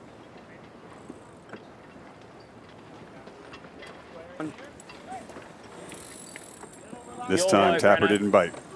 Okay, stand by. 2, It looks like Tapper's trying to go for that air jibing. behind We're straight jibe. into a like Kiwi left, yeah? 2, 1, and big speed. Tapper talking about turning left at the bottom gate. That means he'll favor the right-hand side as we look upwind. Want to be slightly hot in here, Breno, so we've got a fast left. Some awesome moves there from his main trimmer, trying to keep that brace down. So especially when they don't have the pole, the kite's really unstable. So it's up to the crew to try and make sure that kite's breathing as best as it can. Happy to drop on the way into the jibe. 3, Keeping it fast 2, here, guys. 1. Weight across, throwing, jibing.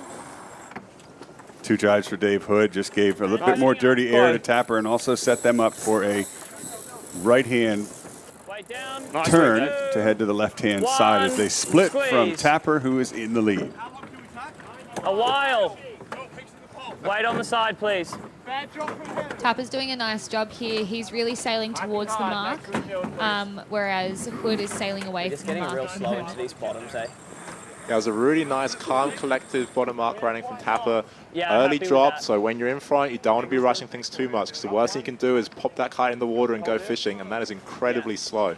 So nice and calm from Tapper's team, and just protecting that right-hand side. As we see for the last lap, that worked really well. I wouldn't be surprised if it works again this lap. And just a quick update, thanks Marilyn. That's Monnin losing his first match to Ian Geretta. His first match in the past day and a half, rather. 2, 1, big squeeze. That won't help Geretta as much as it will hurt Monnin as they head to the finish. Back on board, Tapper and Hood. Stand by to tack here in 3, 2, 1. Tacking now. We're just a long way left on the course. Okay, he's back. 3, We're just bouncing him for that lay, okay? 1. Angle. He's got big righty with pressure now. Nice there, let it load. Increase coming here in 10, Teddy. Yeah. Now, want to stay fast? We're tacking in 15 seconds, okay? And real quick, there's your look at Geretta Happy with that, taking a point over Eric Monnin. Nice. Keep it fast here. He's going to 10 seconds. As we mentioned earlier now, collision course for both teams. Hood has to avoid. Tapper has rights under the rules, but Tapper's going to attack ahead into leeward. That hurts Hood's sails, his speed, and Hood knows it, so he'll tack away. But Hood is gaining. One angle there, Dave. Yeah, Hood's been staying in touch with Tapper the whole time. He's doing a really nice job of just staying close behind him. Up, Dave. Well, we saw Hood gain on the first run. We see Hood gaining a little bit here. Tapper knows it. Take it up, please. Yeah, agreed. Yeah. No change, eh? That is the most unusual looking way to sit for a skipper I've seen in a long time. Two. The one knee up, barefoot, squat. Kind of matches his funny floppy hat he's wearing, doesn't it? Sitting like a monkey. You know, like kind of perched on his bare feet there. Sorry, Cole. Doing a good job. Better there. Now collision course again. Tapper on starboard has rights. Hood has to avoid if it's close. Is it close? We'll see. Stand by. Looks like I just saw Hood's bow just dip down a little bit, just get quite a lot of speed. So he could be doing two things, either going for the dark or going for attack. So either way, he's perfectly set up, so lots of boat speed, especially with these boats being so heavy. He has options now with his boat speed up. Now, this time, Hood stays for a while on port to windward of Tapper. Hold there, yeah, good angle there. When you leap out a boat like that, that's psychologically... Stand by to tap. Maybe I should look up. Are we on ley line? Two. Looks like they are. We need to get to the zone. Building. Maybe not. 2, 1 angle there, Dave. As soon as we're built, we're taking hold there for build. Still yellow mark, is it? Hold there, yep. Yeah, still yellow mark. So Cole come in here likely within zone, which means that Hood cannot go inside there. Those two tacks have lost Cole a little bit, but as you mentioned, he'll be inside at the zone. So he's spent a little bit of that lead to gain an advantage later on. So main difference between fleet racing and match racing is that it's a 2 boat length zone, not 3. So it looks like Cole's actually outside that 2 boat length zone, so he could keep going if he really wanted to. But I think he's going to keep it nice and safe and make sure he's very much within the rules, because you definitely don't want to be getting a penalty this late in the race. That looked really slow to me for Dave Hood. 5 Just seconds. not quite tacking on either side there before he committed onto port. Gain again to Tapper. That was a good move. Stand by to set. 1, 3. Hood coming in slow to that set. We're straight for a second here, guys. Yeah, your boat, Brennan. 3, 2. Settling down. Nice work out of that mark, guys. Good set, though. Coming. Good job. Settle it down. Is that Cole's voice we hear? Who we hear talking back there? Well, it sounds like Cole is a lot calmer than the last match was, right? The last one we were on board we for. go on a soaky zone pin. Yeah. Communication is so key, and it is really great to get to listen in with these cameras. 1080 Media doing a great job here. You know, they helped with the Olympic events last year, and they'll probably be back in 2028. They do a great job with sailing coverage, thanks to the teams on board.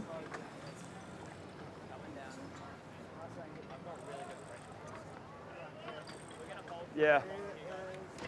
Stand by to jibe here in 3, 2, 1. Jibing now. Okay, we let him. Turn. They're going to do 2, okay? These two teams. Awkward speed build for him we go. Stand by. Easy life of These two teams are tied on 2, points. 1. Jibing. So this red win is crucial for both of them. Stand by to go back. As Tapper jibes. And 3.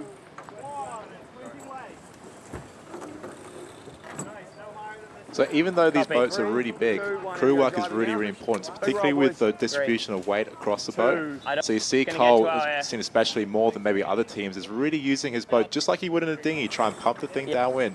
But remember, rules still apply. So if you are pumping okay. too much, it could be an umpire-initiated Down penalty. one, yeah. But these guys are doing a really good job keeping within the rules and using Stop as it. much body weight as they can to propel Should get themselves pressure down in this the next course. 5. Stand by jibe here in 3, 2, 1. Jibing now. Jibing, Just like Dave. any other major sport, you don't want it to put the decision in the hands of the umpire. It can go either way. He's not on our air there. One angle there. Sometimes it's unavoidable. Up 2 here. You know, on-the-water umpiring was pioneered here at Yeah, the I'm Long trying Beach to get Yacht the Club gear here. Congressional Cup. One of those pioneers is our umpire expert here, Kirk Brown, in the booth. You're on starboard. Before that, they would have to disagree and then go back to the yacht club and spend hours real arguing light. about it. We're going to take the splitter here. Coming Didn't make for an entertaining way to finish the Feel race really day. light, but it's light all over. Coming down. We're just going midline. Really nice pressure. Yeah, nice. Now we're really good here. Cole pretty happy with what he sees. Stand by. Hood behind and the finish line ahead. There's just a boat lay there. Yep. 2, 1. Jibing. Stand by jibe here in 3, 2, 1. Here we go. Jibing. 2. Yep. We're going to go Looks like a bit of a behind quick Wickwire. jibe from Hood there. Nice. Maybe a little bit Boy, too look at the fast for his game on the trimmer. last And looks split. like Cole, you can see just on the left of the screen, looks like it's kind of a nice and comfortable win. This is Good race, critical guys. points for the final little bit of the round robin 2 and into the next stage. So well done, Cole Tapper and crew. The Australian team beats the American team here in Long Beach over Dave Hood. When? And we've got more matches in play on the I thought course. we were a bit thin on the boat for a split tack. On camera now, you see Peter Wickwire on the forward end of the screen, Chris Poole on the back end of the screen.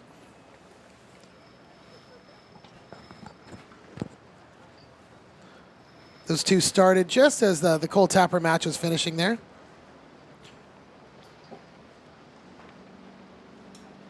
Looks like Wickwire started to the right-hand side of Poole, and he's just extending and matching Poole at the moment.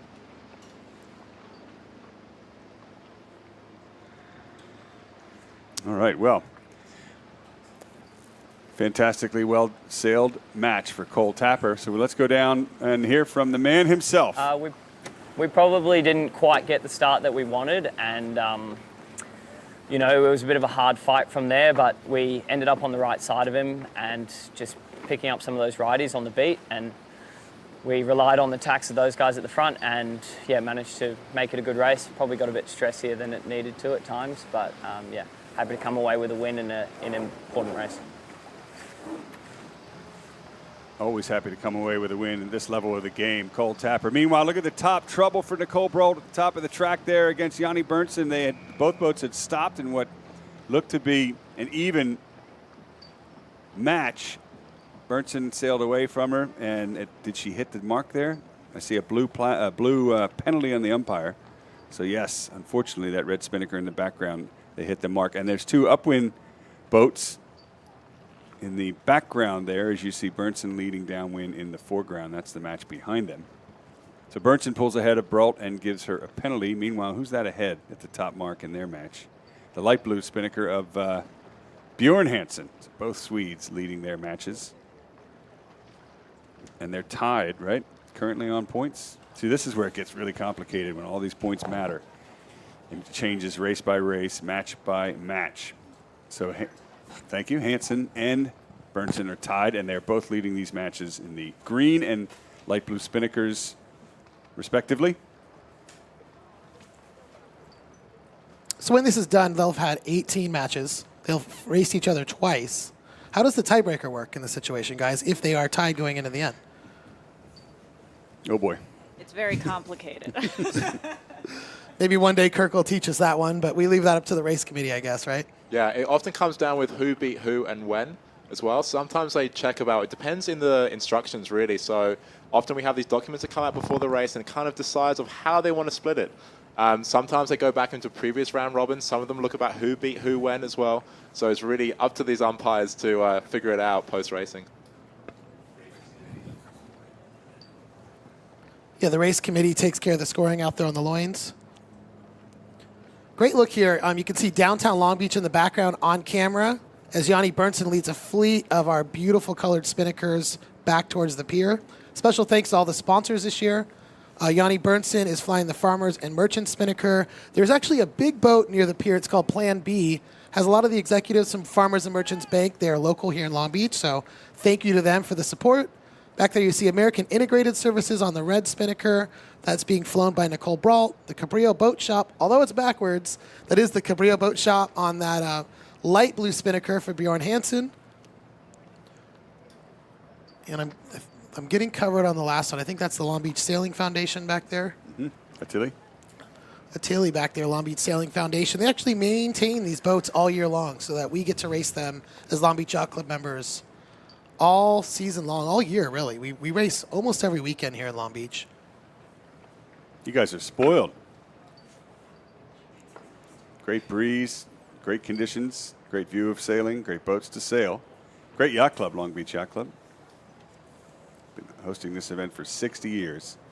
A lot of other events have come and gone in the Match Racing Tour. World Match Racing Tour celebrating their 25th anniversary this year. Maybe we'll get Tour Director James Pleasance at some point on the show this weekend as Bernson heads back upwind in his match, leading. And his countryman, Bjorn Hansen, heading for the finish, I believe, leading their match as well. Now, thanks, Marilyn. That's a good update. That Peter Wickwire from Canada, is he leading Chris Poole downwind? Maybe we'll switch to that in a moment, but first we'll go to the Hansen match, the two blue spinnakers. Center screen. Hansen to your left. And that's Rocco Attili from Italy. To the right, this race heading to the finish.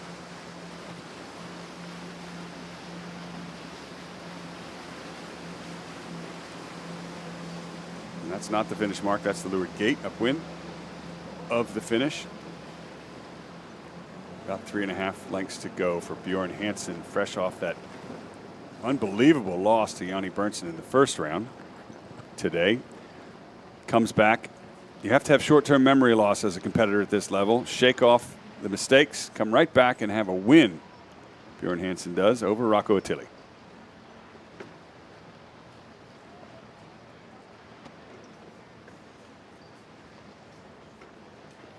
Now, upwind, there's one more match coming downwind in play with the spinnakers, and that is really exciting. First of all, Chris Poole has only lost one match, and right now it looks like he might lose the second one if Peter Wickwire, the light green spinnaker there, has anything to say about it. The Canadian is in front of the two-time reigning Congressional Cup champion, but his breeze is being affected by Poole to windward by that black spinnaker. Look how close this match is.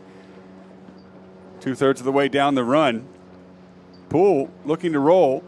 Wickwire luffing him now. Poole has to respond under the rules. Poole could, if there's a collision, Poole could get a penalty. Wickwire may have even flagged there, tough to tell. But the umpires certainly can see it. So they're going to have to jibe into this finish here. So Poole's whole aim right now is to get far enough in front, then he can stick that jibe in, and then Wickwire's going to have to follow. And Wickwire's whole game is to try and prevent Poole from jibing and hopefully sail him maybe a little bit past that pin and lay. So the finish is to the lower right corner of your screen, out of sight. What an incredible drone shot there as Wickwire rolls into a jibe first. Not quite on ley line for the finish, is he? Tough to tell. He's trying to close the door for Poole. Roll over the top of him. The finish line is far right of your screen. Anybody's guess at this point. What a race. Jibs are going up, so sorry, that is actually not the finish. They're going to go back upwind again, Zach. That's good for us. Wickwire's trying to defend that right-hand side again, which is the side he chose at the beginning of the race, whereas Chris went to the left-hand side. So Wickwire's going to try and defend that right-hand side again at this gate. And it's dead even going around this gate, so it's going to be really interesting to see which side's going to pay for the second upwind. Completely even between both teams. The only advantage, Wickwire has starboard to the right, bottom of, or top of screen rather, when the two teams meet. Good job for Peter. This is his first Congressional Cup. His dream was to make the Congressional Cup. He qualified through the thicker, and now he's up against world ranked #1, two-time reigning champion of the Congressional Cup. And was ahead on that downwind run. Can he convert? Can he make it stick? That would be a big upset. Yeah, this is a pretty scary match for Wickwire. I'd be feeling the stress versing Poole in this one. But if he can just keep it calm and not rush into anything, he should, or hopefully, will be okay.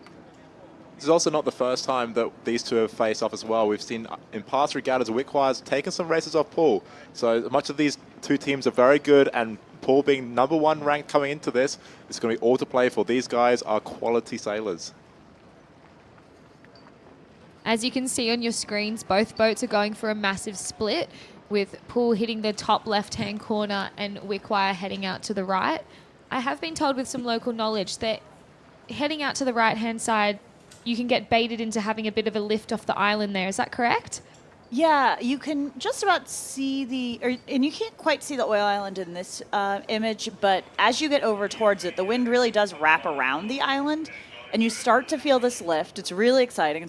But if you just go a boat length or so too far, all of a sudden you're in a big hole right behind the island. So it can be very, very helpful, but you have to be very, very careful.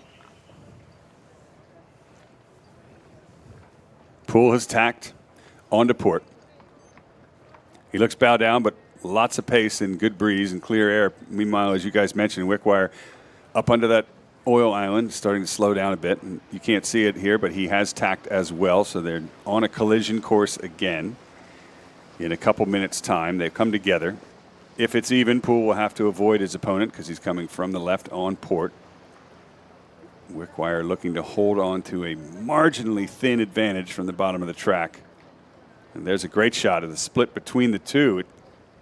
Tough to tell who is going to be ahead. There's the mark in the background or left side of your screen. I believe it's the yellow one, not the green one. And to my eye, is Poole a little bit closer to that yellow one? Yeah, it looks like Chris is closer to the mark, and he looks a bit more powered up than Wickwire. But is he not quite on ley line?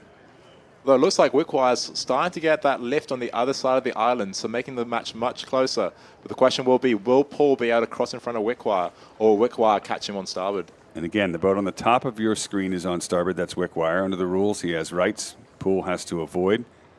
Looks like they're going to the green mark. If they are, they're both on ley line for it. They're both heading for it. That's got to be the case. So that's actually going to help Wickwire. It looks like Wickwire is going to be in zone as well. So remember, Chris cannot go in between him and the mark until they are fully onto that next leg. So it'll be interesting to see whether Chris will try and risk it for the biscuit and go on the inside, or will Wickwire defend. So Wickwire looking good. He did gain, but it's a tack set, so he loses a little bit of speed as he rolls into the hoist. Meanwhile, Poole motoring past that mark into the hoist. Wickwire set first in the Durant Design Construction Spinnaker, just behind that ominous black kite from Chris Poole, the reigning champion, still behind the newcomer from Canada. That was excellent boat handling from both teams. But Chris is in a very good position here, very close to Wickwire. He could pounce at any moment.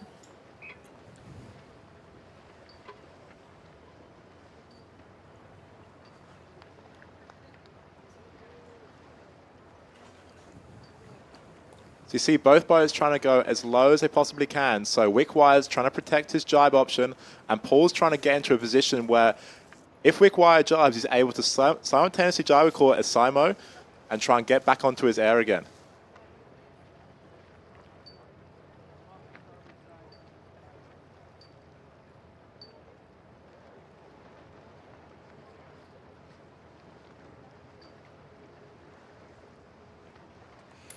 There's often so much going on when it doesn't look like anything is at all.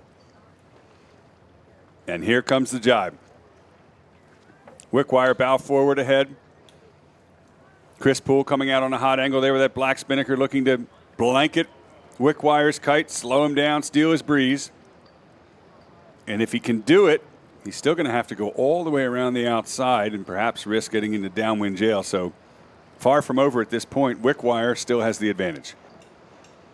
It looks like Wickwire is still breathing ahead of Poole's spinnaker.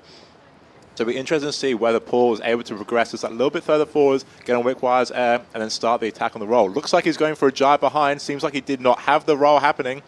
So it'll be really interesting to see. So Poole led the jibe. That means he's going to have the advantage coming back. The question is, will he try and stick on the air, or will he try and stick a jibe into Wickwire? So suddenly we've had a change in position. Yeah, I like what Poole did there, because often match racers will continue to try and go all the way around the outside and hope that eventually they're going to get there. And Poole just gave it up quickly and centered the game back into the middle of the racetrack there. And it's working. Is Wickwire in trouble? Yes. Yeah, it's Yeah, so it looks like there's a bit of overlap here. So Wickwire is trying to go for a major luff, but he's allowed Chris Poole to get round the outside and stick the jibe in. This is major. Looks like they're slightly still above the start line lay, or finish line lay, but I mean, this is major. Suddenly Poole's out in front and in clean air. So it'd be interesting to see which side of this is going to work towards the bottom. Wow. And this is what we tend to see from the top match racers in the world. They wait for their moment to pounce, and often a millisecond of opportunity comes up. Poole from behind, now ahead. Yeah, I agree. That was definitely a testament to Poole's boat handling. His team did an excellent job in that jibe, and Wickwire, I think, was just a few seconds behind and unable to do a clean maneuver there. Just like Poole's going a little bit low, trying to soak towards this line, because of course if he jibes, he will be on port. We will cry on starboard, and it could see a different situation start to occur. But I think Chris might be able to soak for this line, maybe a very last-minute jibe. But the question is what the bias is on this line and who can get there first.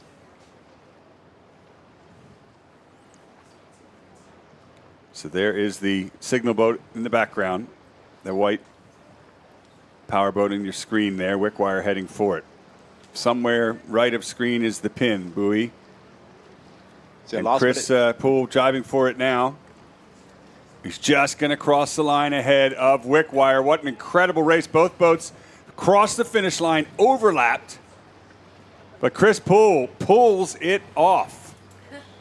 Impressive.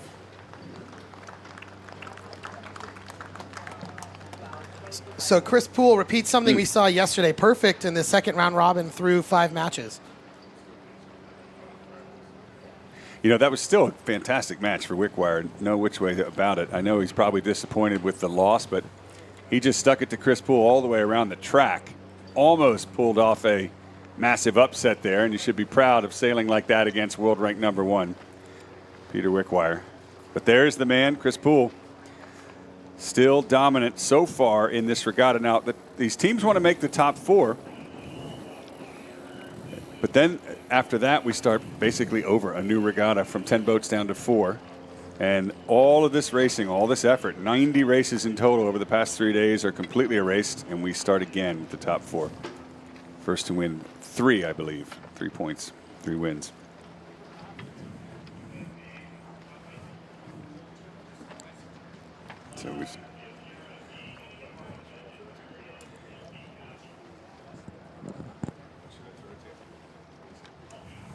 So probably just a few minutes to go here before Randy Smith and crew on the race committee boat roll into the start of the next flight. And we're going to take a quick break and take a quick look at an overview of the Congressional Cup. Here we go. Long Beach Yacht Club is proud to present the Congressional Cup. We have been on the world stage for over 60 years. Congressional Cup is the longest continuous running match race regatta in the world. To be here as a competitor and flying the Canadian flag is a huge honor. And we have 8 of the top 10 skippers in the world here involved in the event. But when you dream, you have to dream really big. And I know it's no easy task to win the Congressional Cup. What makes it special is I think the venue is great outside the Belmont Pier. It is one of the most impressive viewing venues for any match race around the world. You can hear people shouting at you from the pier. You get really up close into the action, and the atmosphere is so good. That's why it's fun to pre-start here and it's fun to race here. We welcome the world to come and join us, not only at the pier, but we also live stream. What we're really seeing is a lot of new match racing talent, and that's exciting. So we have a full range of the veteran skippers and the young skippers.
Morning, Randy Smith, Principal Race Officer for the 2025 Congressional Cup.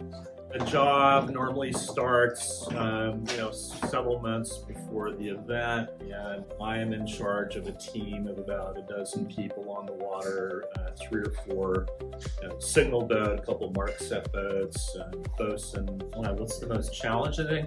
I would say just being prepared every day. I mean, I'm very good at preparation, but there's so many things in a sailing event that you can't control: the weather, boat breakdowns, that sort of thing. So we do run into curveballs every day, every event. So just having a contingency plan ready to go for whatever curveball we get hit with. I still do a lot of sailing and actually navigating the boat on Transpac this year. So I'm like a weather freak, I guess I would call myself. I'm looking at the weather all the time. We're fortunate in Long Beach, we have very predictable weather normally, so applying the daily weather to the racing schedule is usually pretty easy. So I'm always sharing with the competitors what I'm looking at on the weather, what apps I'm using. Sailing in my 15th Transpac this year, and 2019 I was a crew member aboard the Santa Cruz 70 OEX, and second night out we had a rudder failure and the boat sank in the middle of the night, about 25 knots of breeze. Get into life rafts and sit out there for a while, and Highwacket ended up coming up, picking us up and rescuing us. So yeah, that's the clear-cut winner in my sailing career. We had a great group of 10 teams here this year, so I'm wishing all the teams good luck, and we'll see you out on the water.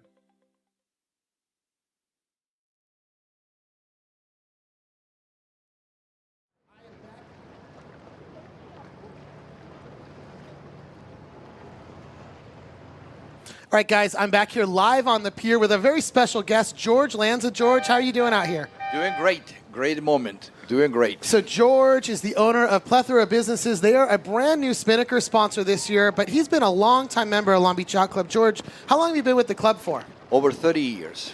30 years, and how many Congressional Cups have you come to? Many.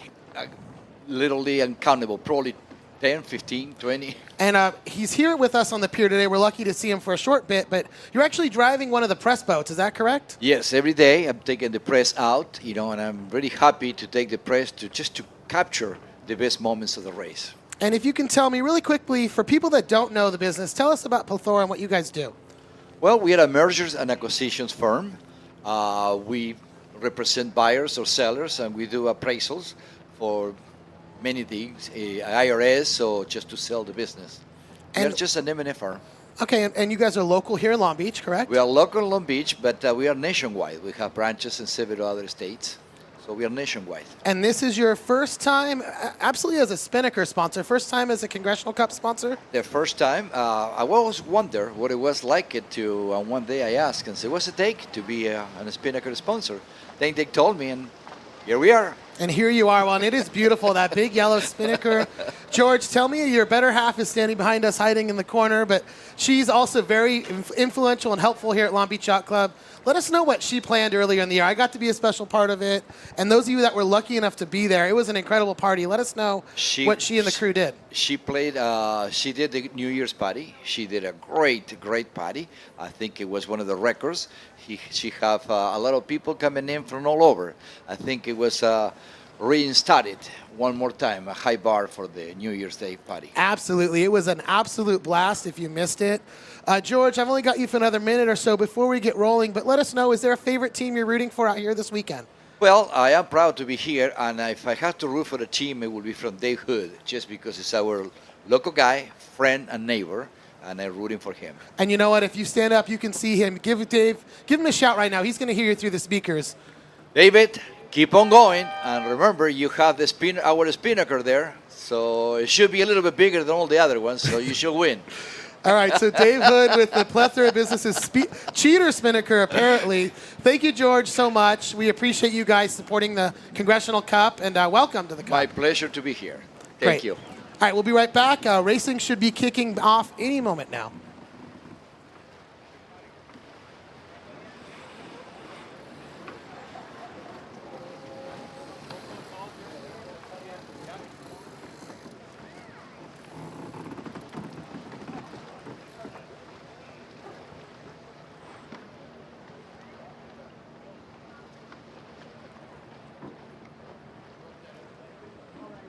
As we get close back into racing here, I want to do a quick rundown of our sponsors. Farmers and Merchants Bank, Club 100, Plethora Businesses, you just met George, American Integrated Services, Cabrillo Boat Shop, Morgan Stanley and the Shadden Group, Durant Design and Construction, Bacardi, Port of Long Beach, the Long Beach Visitors Bureau, Visit Long Beach. The Grand has that amazing food upstairs.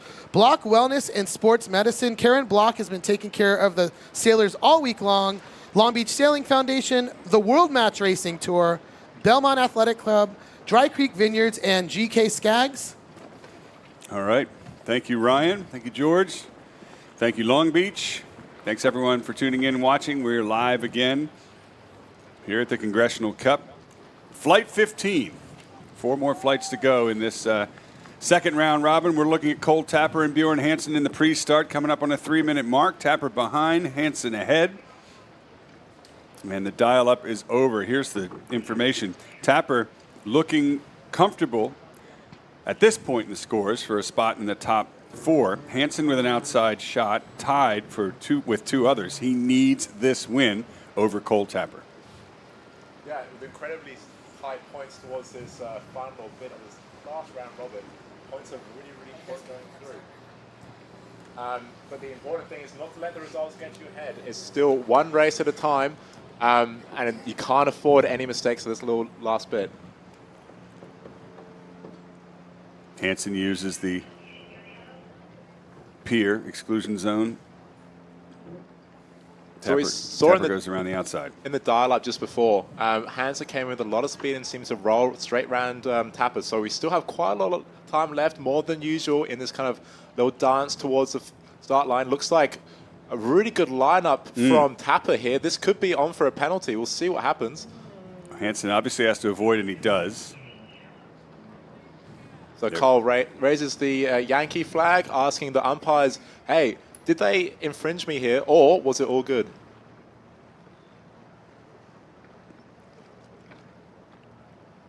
It's like Hansen is trying to set up for a position behind Tapper. He's going to have it there.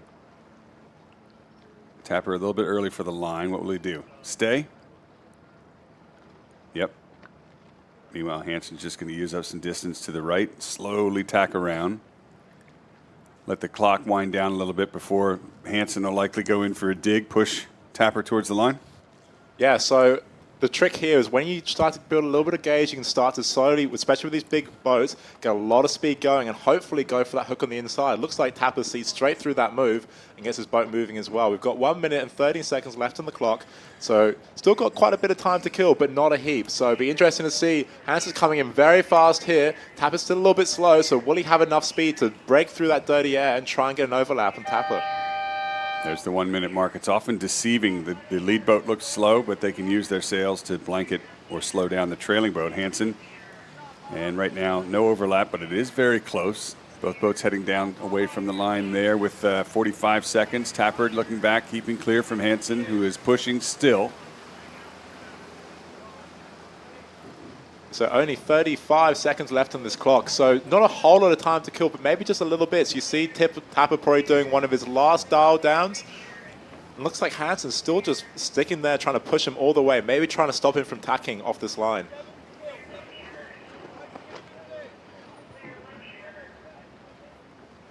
We come to the last seconds. Looks like they'll be racing towards his pin to make sure that Tapper's going to be clear on this pin mark. Seems like they're dialing up for the start. Yeah, Hansen really pushed Tapper down towards the end of the line there at the pin before tacking away. Tapper responds and tacks as well to windward. Here's the gun. And immediately Hansen into the attack. On starboard, Tapper gets across there. What do you make of that move? Really interesting to see. Hansen was turning the entire time, so Tapper doesn't have to move until they've lined him up. So it'll be really interesting to see what the umpires think of this. Green flag, no penalty. I agree with that. Tapper got across. What would Bernson's objective have been there? If it's likely not to get a penalty on his opponent, did he just want to shift to the left-hand side? That was so it's interesting thought there. So it looked like Hansen was turning the whole time. So every time you're altering, it seems like you have to give a little bit more to the other boat to get out the way. So what's really important is when you try and go for a penalty, you want to line up and keep your helm dead straight. When it's dead straight, that's when the other boats really need to do everything they can. It's all on the opponent. I'm just wondering, was that strategic? Did he just do that in order to get to the left of his opponent? And if so, why? I'm going to have to ask him after the race. Maybe. Let's see if he gets anything from the left as he tacks now towards Tapper. We'll just keep an eye on this cross, hopefully.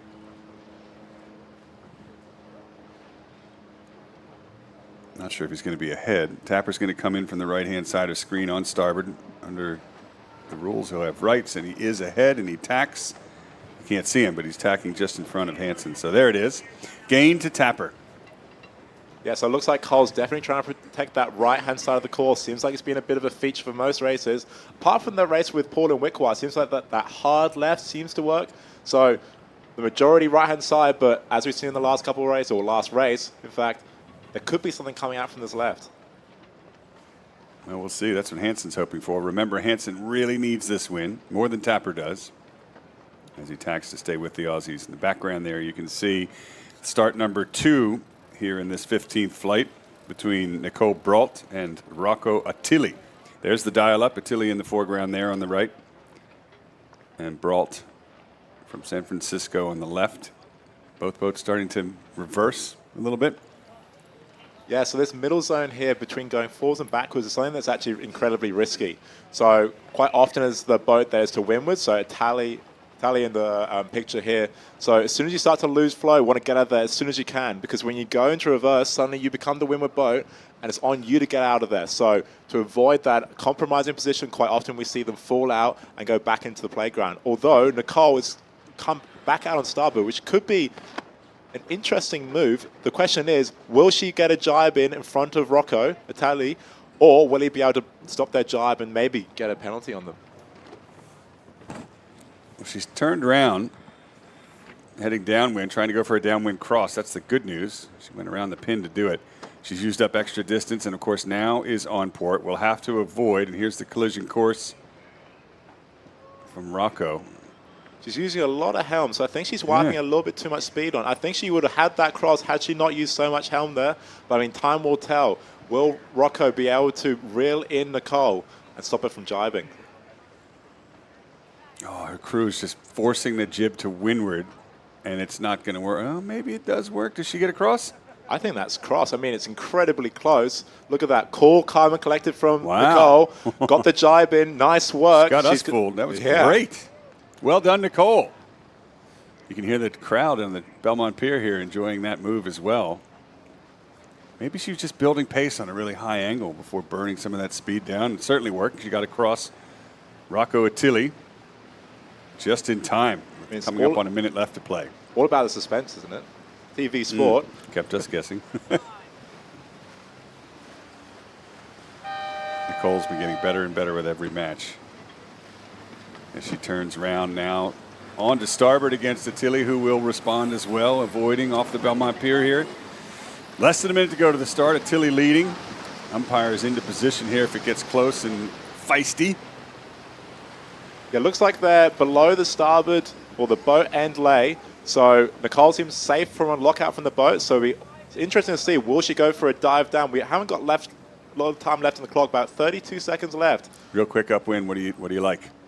Oh, it's incredibly close. So if we saw the last match, seems both boats came out quite even. Looks like a little bit more wind on the right. Okay. But, I mean, incredibly close. But it seems like we had a right shift off the start line, so I wouldn't be surprised if Nicole tries to protect that gap into windward and maybe tries to hold them off. Well, she's got it now. If she wants it. 10 seconds to go to the start. Attili will be to leeward. And Nicole just putting her bow down, closing gauge, building a lot of pace before the final windup. Here we go to the start. Now can she live to windward of Attili? I like what she's done. It's a big speed build there. She still is well to windward and wound up nicely on Attili to leeward. Yeah, both boats done really well here. Looks like Nicole's managed to increase the gauge a little bit just off this line. So the question is, on boat speed, who can stay in that spot for the longest? Tell me, does her main look a little bit over-trimmed compared to Attili? Yeah, she does. So it looks like that top bands is a little bit flicked into windward, which is something that's not particularly fast, whereas Rocco's rocking a bit of a looser main sheet setup. And looking at this shot here, you can see Attili starting to gain as a result. She looks like she's just stalling a little bit compared to the Italian team, and now the Italian's going bow forward. Yeah, wouldn't be surprised if that main, just purely a little bit too much main sheet on, is causing her speed deficit.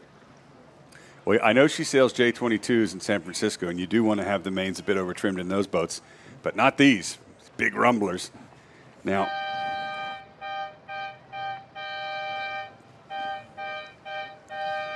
it seems like this gauge is decreasing quite a bit, so I wonder if Nicole's going to stay there or she'll look to tack out. all right, well, she's doing a good job to stay in that position now. We're going to leave that position, back down to the pre-start. This is Bernson entering from the right. Peter Wickwire to his left from Canada. Bernson is also one of the 3 teams in that tie for 4th place between Hansen and Hood and himself, so he needs this win as well. On paper, you might say, well, he could beat Wickwire, but both of these teams have had a bit of an up-and-down Congressional Cup so far, and we saw Wickwire almost topple Poole in the last match, so it's anybody's guess in these light and fickle breezes here.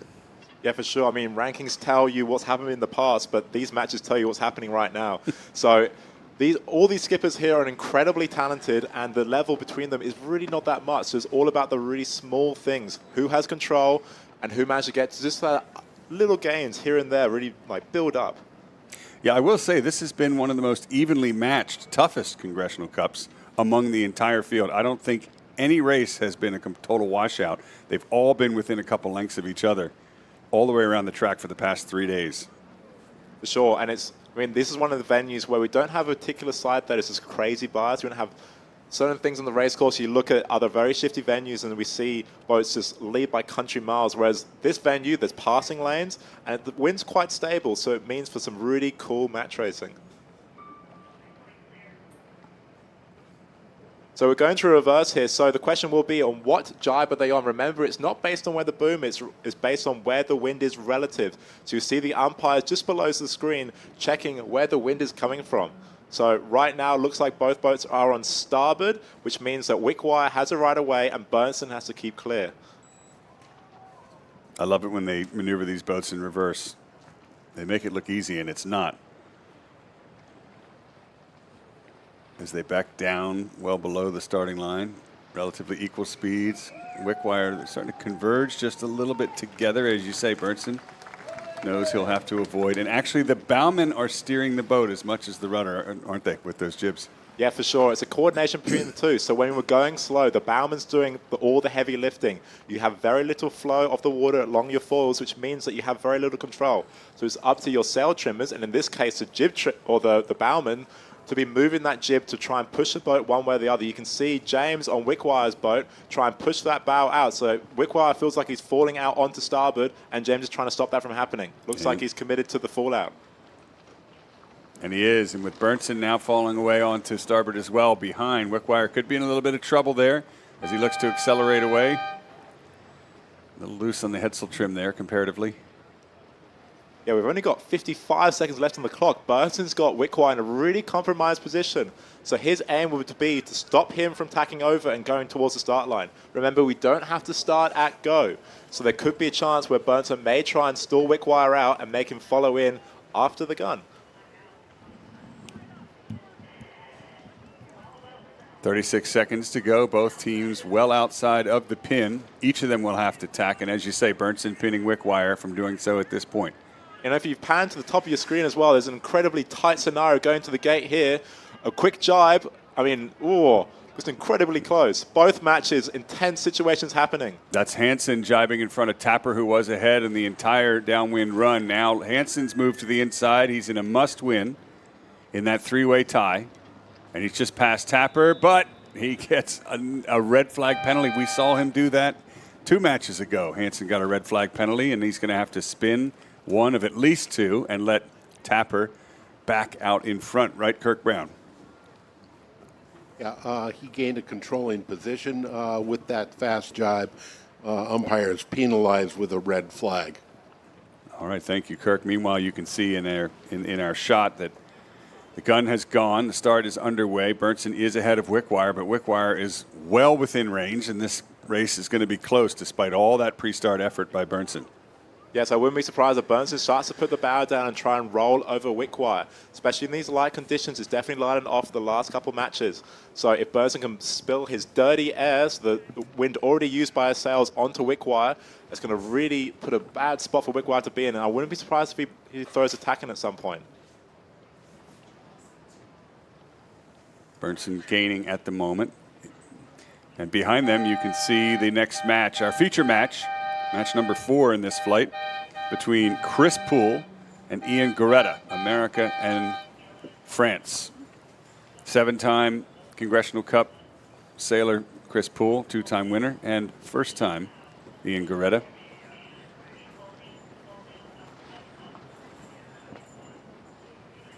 Already a flag from the back of Chris Poole's boat, the tactician Jochen Aschenbrenner. He's been racing with Poole for years. And the umpires, green flag, no penalty. On board with Chris Poole. You see his hand? This is a classic Chris Poole move. You see him all the time, hand behind the back, trying to keep his composure through the whole thing. But the question is, what's going inside his head? Well, whatever it is, it's working, because he does that hand behind the back thing. And somehow, it's a calming move, a concentration type of move. Cut, Harry. Cut. Either that or he just looks very regal doing it. But it works. Obviously works. Well, both hands back on the steering wheel. Easy stress. It's better than both hands behind his back. Oh, 100%. Harry. So it looks like Chris is slowly falling out of here, but he's making sure the Geretta cannot follow him. So I reckon Chris Poole's on port right now. Geretta's on starboard. So he's on port to get out of the way, but all he's doing is trying to stop Geretta. So Poole has a good exit option right now, but it's just trying to kind of like a cat and mouse, playing with your prey a little bit. Let's listen in. Boats getting closer together. On board with Poole. He's calling starboard. If they hit, could be trouble for Poole. Poole's man. 2-1 and press on. Chris Poole just laughing at how close that was. That is wonderful. And it's a green flag, no penalty. Yes, that was incredibly close there. I mean, sometimes competitors, we know it's going to be close, but sometimes we don't realize it's going to be that close. That was great. Poole and Geretta were really kind of hard in mouth situation there of if they were going to hit or not. Poole just laughing through this pre-start. Possible hoist here. Possible hoist in the spinnaker. Looks like Geretta's very slow here, and it took him a while to start to get out of the way. He had his jib on quite a lot, so that I wonder if the umpires think that he was doing enough to get out of the way. Wouldn't be surprised if we see a flag here and the umpire make a decision. Green flag here, all good. But Geretta's looking incredibly slow here, so I wouldn't be surprised if Poole gets his boat back up to speed and starts another attack. We've only got 1 minute and 13 seconds left on the clock, so there's not a lot of time to kill here. Poole does spin back onto starboard. Starboard! Trying to tee up his opponent. Yes, it looks like both boats were avoiding each other at all times, so likely going to be a green flag, but we'll have to see what the umpires say about it. Less than a minute to go, both boats over the line as Poole continues to keep Geretta at bay and in trouble. At some point, they've got to go back to the line. They're talking about hoisting the spinnaker in order to do it. Mathieu Richard, former Congressional Cup winner, is the tactician in the back there talking to Geretta. Looks like time to go back. Gone down the inside, so he's gone for the first move, but it's only 23 seconds left of the clock, so it's going to be a race down to the line. Geretta is hoisting his spinnaker in the pre-start. Poole goes for the matching move here. Both boats in with the spinnaker rod with 13 seconds left of the clock. The question is, who can have a better rounding and who can get to the line first? Well, and Poole sailed extra distance there and set up to leeward underneath Geretta. I wonder if, as a leeward boat, he can get a piece of him. Luff him up. Both boats over early there. Chris is going to get down below the line first. Time to drop the kite. And here it comes. Now, can he dip below the line and then luff Geretta up? Geretta's going to have to avoid. And he does. Winding up. Nice move, Chris Poole. And now Geretta will dip down below the line, collecting his spinnaker. And we're off in an unusual pre-start. Split tacks well after the gun with Poole to the right and Geretta to the left. Yeah, incredible work from both teams there, getting the kites up in such a short period of time and getting a clean drop from both boats. I mean, look how even the start is, taking how far away they were. That's a lot of work. Looks like Chris Tacking kind of defending that right-hand side. You almost thought Geretta got the jump on Poole there with the spinnaker and might have been able to roll him towards the line. But Poole hung in there. Situation. Geretta immediately into attack onto port, which looks disadvantaged at this point. That's going to allow Poole to attack in front of him, take the lead.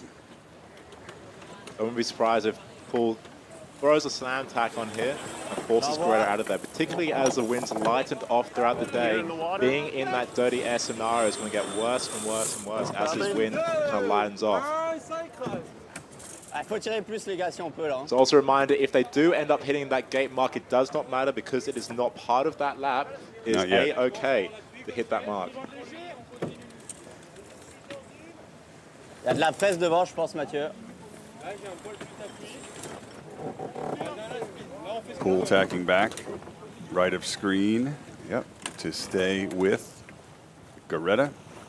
Now Geretta hoping for anything from that left-hand side, Marilyn Cassidy. Is there any chance that we could see breeze from the left? We know in Long Beach as the sea breeze builds, you see the right favor, but right now it's very cloudy and light, no sea breeze. Not a real one. No sea breeze yet, but just looking at the boats around the course, I do see a pretty big right phase taking place right now, and the race committee is even signaling that by sending some of the following matches out to the green mark, which is further to the right of their center line. Okay. Thank you, Marilyn. Local knowledge expert. More gains to Poole with every tack. Yeah, it looks like that right-hand side is becoming more and more favored. If we look up the course, it looks like a little bit more wind on that right-hand side, so I wouldn't be surprised if Poole continues to protect that right-hand side.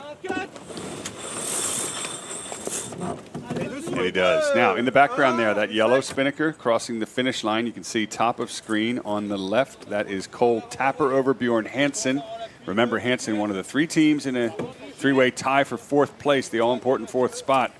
And Tapper is going to steal a point from Hansen. That leaves Bernson and Hood, the other two, looking for a win. We'll keep you updated. So back in with Poole and Geretta. It seems like Poole again is protecting that right-hand side. It seems to be the general favor for this course. We see Geretta setting up for attack here.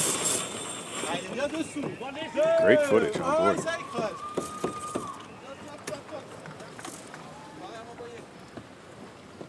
So will Poole slam tack Geretta again?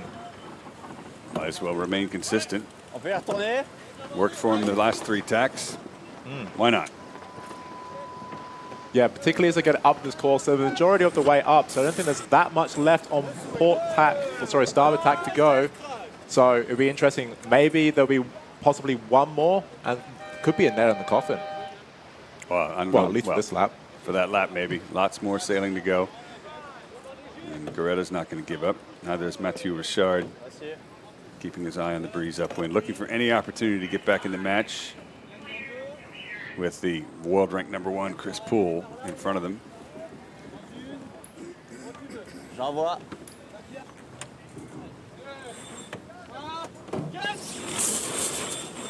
You can hear the audio from the French boat. They've tacked again onto port. And Poole coming from the right on starboard. Still looking pretty strong. Non, il va virer devant. Maybe a small gain to Geretta, not much. Not enough anyway to make any difference. And is this on ley line for the top mark? I believe so. I think. What's interesting to see is how much communication is happening on Geretta's team. You see a lot of chat from his team giving him all the information he needs. Hey, this is what percentage sail trim I am on. What's coming down the course. It's really important that as the driver, you're driving the boat. You can't be looking at what else is happening. So it's really important that the crew feeds him lots of information coming through. I got him. Yeah.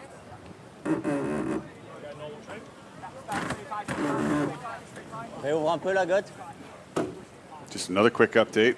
I believe Nicole Bralt has won her next match. Well done. Copy. That one was over Rocco Attili. Bernson is leading his match over Wickwire. Bernson's one of those three that are tied. And Hood and Monnin have only just started. Back on board with Chris Poole, leading his match over Rocco Attili. I'm sorry, not Rocco Attili, right? Geretta. Thank you. I knew it was an Italian name on a French team. Ian Geretta. Ooh, a little slow on the orange spinnaker set, and there it goes.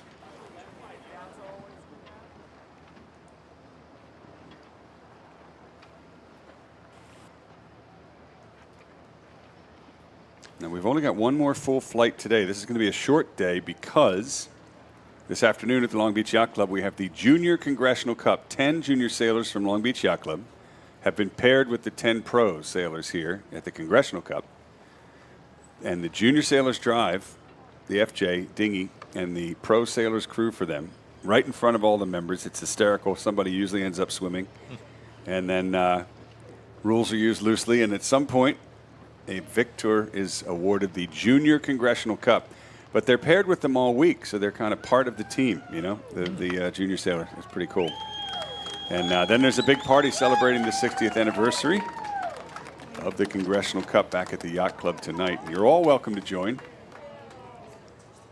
Sponsored by F&M Bank, the party tonight. And non-members are welcome to come to the club too, but members have to pay. Maybe that's a benefit. You have to know. I don't know how that's going to work at the party, but just tell them you're with the Congressional Cup and you know Zach West. Game's getting a bit closer here, Zach. Yeah, it's interesting. Seems like Geretta is going for the roll into this gate mark. I mean, they're quite close to lay, so they're staying quite hot at the moment. So I wonder, when they soak down, will they be on lay or will they have to throw another jibe in? But there is quite a bit of separation between Poole and Geretta. So I don't think they'll catch up by this bottom mark, but they're going to try and get as close as possible. Building one here, Mel. Coming up one. There you go. There's the power. On board with Poole. Copy. Now we're happy to take the gap. Copy. Jochen Aschenbrenner, the tactician, trims the main downwind. Where does that put the main trimmer? Maybe on the after guy or something? Yeah, usually he's on the brace trying to get that through, so everyone kind of moves forwards a position almost. Brace, as you would say it. Or four guy. Potato, potato. Lost in translation. Jibe classique, hein. Allez, 3, 2. So it looks like both boats are set up for a port rounding. So left-hand turn going around this bottom mark. We see Poole going for his jib up nice and early. Doesn't need to stress anything. He's still got quite a bit of a lead. Happy to spend it just so he's nice and safe. Left-hand turn around the right-hand mark as we look upwind allows them to favor the right. All things being equal, being to the right of your opponent gives you starboard advantage. When it's close, so Poole's going to protect that. Plus, as Marilyn Cassidy, who is never wrong, tells us that there's some breeze off to the right-hand side. Two reasons to go that direction. That's why both teams, normally the trailing boat would want to split, but in this case, following behind is the right call. Yeah, it was interesting. Geretta kept the spinnaker up really, really late and did what we call a rush drop, or it could be even a scramble depending on where you're from. Although he's put his crew into quite a bit of a stressful scenario, trying to go from a quick kite drop into an immediate tack. You can see maybe a bit of a slow of a jib snap there. Yep. Good move to get tack first on Chris Poole there, but put his crew under pressure. These are the best crews in the game. Not easy to sail these Catalina 37s. They're big. Big boats. Don't want to be I feel like I'm pinching, Mel, but talk to me. Are you happy, Mal, here? I love how the skipper always asks the question. It's really a disguise. What he's really saying is, I'd like to press. How do you feel? Mal Parker, that main trimmer, may or may not have picked up on. It's just a subtle way of saying, I'd like more speed out of the boat, right? Yeah, so the communication between the trimmers and the skipper are so important. I mean, sometimes, particularly if you're sitting on the high side of these boats, you can't really see the telltales. So it's up to the people further in front of you to kind of feed you the information, be like, hey, we're going a little bit high here. Yeah. Split. And they use that downwind spinnaker as a bit of a pick in order to get some more of a split. Copy this angle, Mel. That's Copy, thank you. Wickwire trailing Bernson, I believe, in their match downwind. Bernson needs this win, and it looks like he might get it.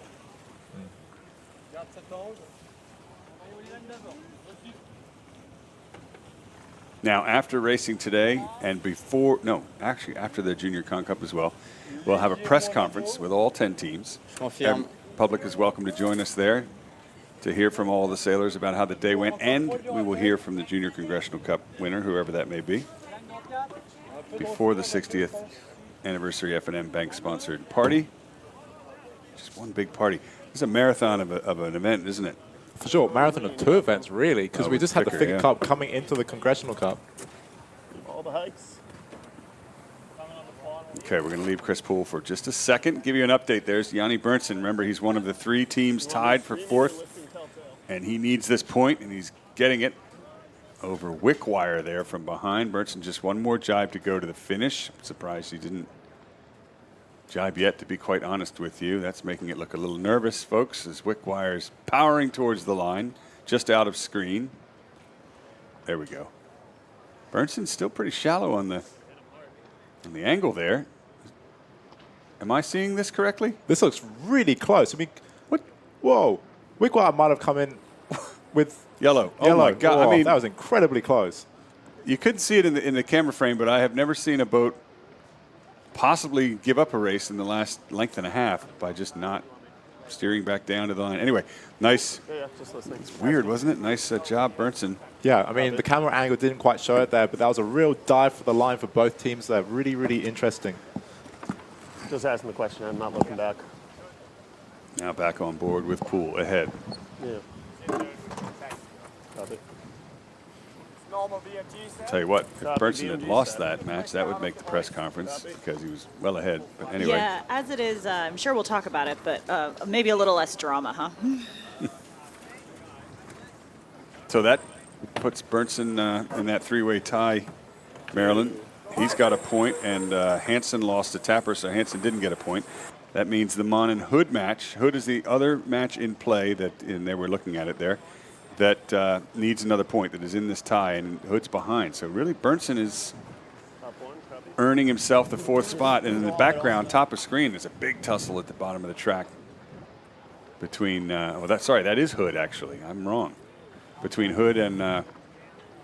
Yeah, Hood and Monnin just at the leeward gates here, and very nearly even split. Hood had been just maybe a pinch ahead before a final luff right before the gates. This one is neck and neck. Okay, so that was just them. You saw them in the overhead shot. Back on board with Geretta, trailing Poole downwind. This to the finish.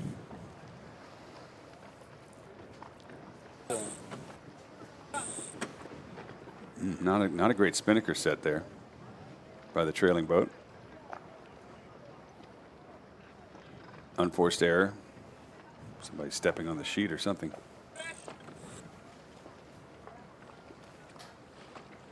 Well, Chris Poole's pretty far ahead, and we're heading downwind to the finish. We've got a few more minutes. It's a great time Ryan? to talk about our spinnaker sponsors here. You see in this match, as we go to Chris Poole on board, they are flying both of the Long Beach, I'd say city-type sponsors. We have the Port of Long Beach and the Chris Poole spinnaker, and Visit Long Beach, the Long Beach Visitor Center, Visitors Bureau, excuse me. We really get a lot of support out of the city as this event has grown over the course of 60 years. And there's 2 really big events here in Long Beach. First one will be the Long Beach Grand Prix, which took place a couple weeks ago.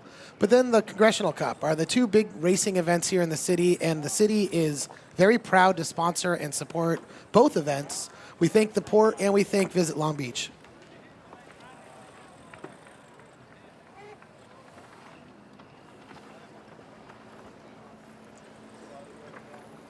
Coming.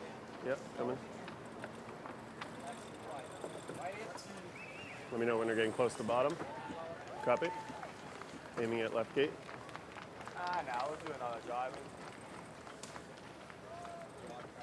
No, does he have another one in him? What's that? Does Harry have another one in him? Yeah. Loading and driving. Yeah, a couple. Yeah, a little funky. I'm up one of those. Down or up? It's kind of wishy-washy. Okay. How's angle? Chris Poole and his tactician Jakob Aschenbrenner there, making it look easy. He's trying for a three-peat. Only one other sailor in the history of the event, I believe, has ever done 3 in a row wins. Really soft. And that's Taylor Canfield, who here is coaching on the water with the Dave Hood Lightest I think it's been all day. team. And I also would like to say, too, Chris Poole is one of the most humble, nicest guys on the water. He's at the club every night, friends with all the yacht club members, such a nice guy, encouraging to everyone's kids. You know, he's a really fun guy to have here at this event year after year. How's this ready to turn? Press conference yesterday, he credited a lot of the other teams behind him. Quite the gentleman as he jibes one last time. Not the gentleman against his opponents, though, when it's on the race course. Afterwards, maybe. Dominant in this match over Geretta. As they head for the line. A little bit of an early jibe there, so they're going to have to soak. Make that 2 jibes. Why not? You're winning. Nice job, Chris Poole and crew. Another victory, another race won. And I'm pretty sure he's mathematically through to the top 4 by now in the semifinals. And then we've got Cole Tapper rolling down and Eric Monnin looking semi-comfortable for 2nd and 3rd, and that's going to leave that fight for the 4th spot between Bernson, Hansen, and Hood. Hansen just lost a match, Bernson just won a match, and it really comes down to Hood. And how's he doing at the top of the track, Marilyn? Dave Hood? It looks like Hood is leading around the weather mark in his match right now, but there's less than 2 boat lengths between him and his competitor, Eric Monnin. All right, meanwhile, let's go on board with Chris Poole. Yeah, we had really good comms in the pre-start. Jakob and I were pretty in sync with what the plan that he wanted, and the guys did a really good job executing well. And then we did a nice job getting back to the line first with speed, and had a nice turn up. And then from there, it was a close match with Ian. But we did a really good job of just bouncing him out to that left side. And then on the final approach to the top mark, Jakob positioned us really, really nicely on top of Ian, and there wasn't much he could do, and gassed him out the back by about 3 extra lengths. And then the rest of the race was pretty straightforward from there. Hello! All right, well, there we go from our victor, Chris Poole. Now here's Geretta having a chat with the umpires. Okay. I mean, when? Okay.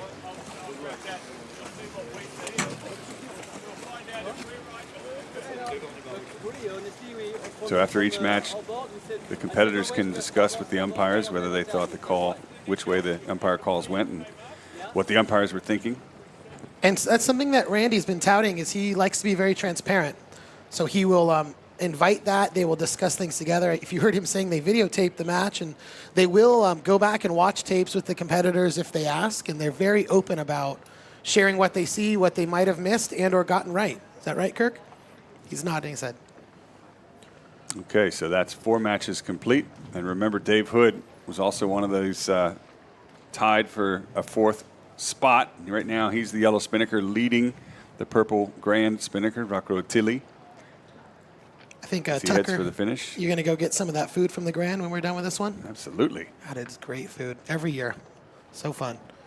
So right now, Hood looks good, and that means he and Bernson are still tied for that 4th spot, Marilyn. That's right, and Bernson would still be winning the tiebreaker since Bernson had beat Hood when they last raced. Well, we've got 3 more flights to There's go. lots more racing left out here, exactly. Bernson's next match today in our final flight is going to be up against Poole, and Hood's next match today is up against Nicole Bralt. So on paper, you would think Hood would have the easier match. And after that, would he be ahead? But anything can happen here in the Congressional Cup. And, I think I should note, this is not going to be the end of the racing today, because tonight is our Junior Congressional Cup back at the Yacht Club. I'm going to speak with someone that's racing that at some point years and years ago. Dusty Durant, his dad and team are a sponsor. And when this flight's done, we'll get Dusty in and talk about his experience sailing here, what Durant Construction and Design does as a business. And just a full day, a full weekend of racing here for the Congressional Cup. For the first time ever, we're going to live stream the Junior Congressional Cup tonight. Full production crew. So that'll be a lot of fun. Extra points if one of the Con Cup skippers goes in the water. I think that's the rule. Right, Marilyn? I don't know, but I am the commentator for that. So, tune in, sports fans.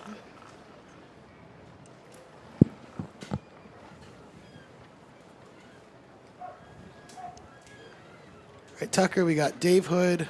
Yeah, Attili doing everything he can to try to just reel the distance in, but it's not going to happen. You're going to see that yellow spinnaker, Dave Hood and crew cross the line, take an all-important point over Attili, and still tied for that fourth spot with Bernson. That wraps up flight number 15. You've got a special guest to interview. I can't wait to hear from him, Ryan, so I'm going to leave it with you. All right, we're going to cut to a quick little commercial or two, and then I will have Dusty Durant, someone that made it through junior sailing at Long Beach Yacht Club and has actually raced in a Congressional Cup or two in the past. We'll be right back with Dusty.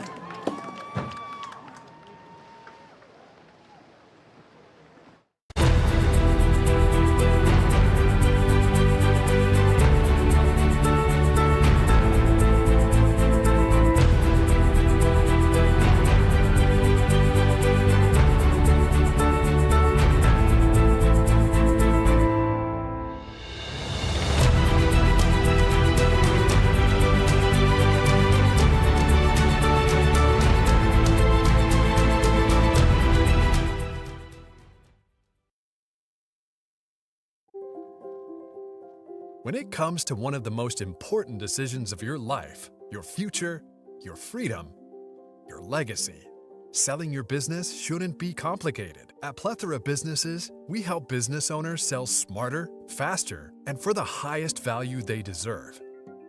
From valuation to closing, we're with you every step of the way. Visit plethorabusinesses.com to start your next chapter.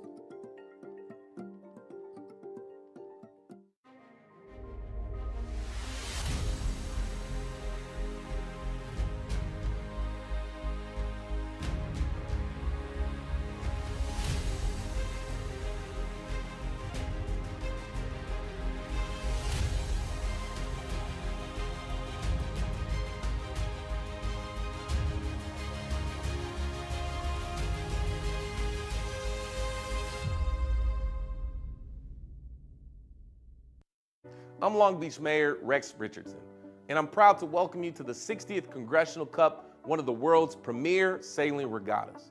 Hosted by the Long Beach Yacht Club, this iconic event highlights why Long Beach is a top global destination for competitive sailing.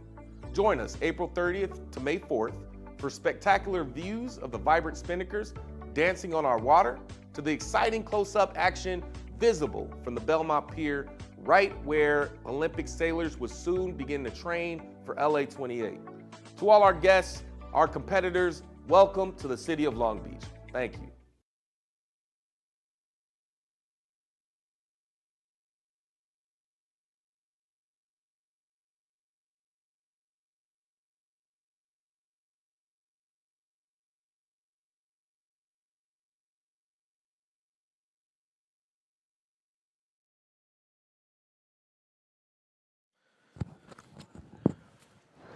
All right, I'm back here on the pier, this time with a couple of our longtime Yacht Club members, sponsors of the Congressional Cup, sailors, Dusty Durant and his father, Bill Durant here, Commodore Bill Durant. Welcome, guys. How are you guys doing today?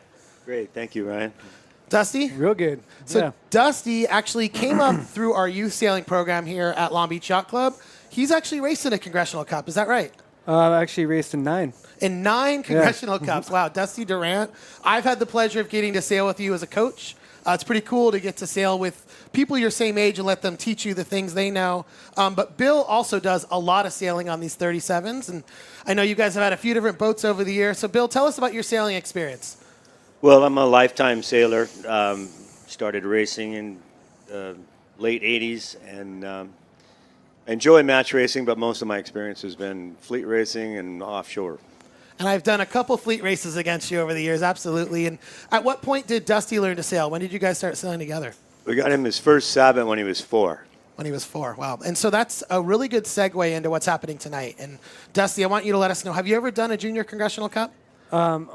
Not as a junior. Okay. But as part of the crew, if you will, right? Yeah. So this is something that I think is really unique. And I know that if growing up I played baseball, and if I got the chance to be on the field with a professional baseball player, it would have been the highlight of my youth, right? So these kids, they pulled names out of a hat on Monday night.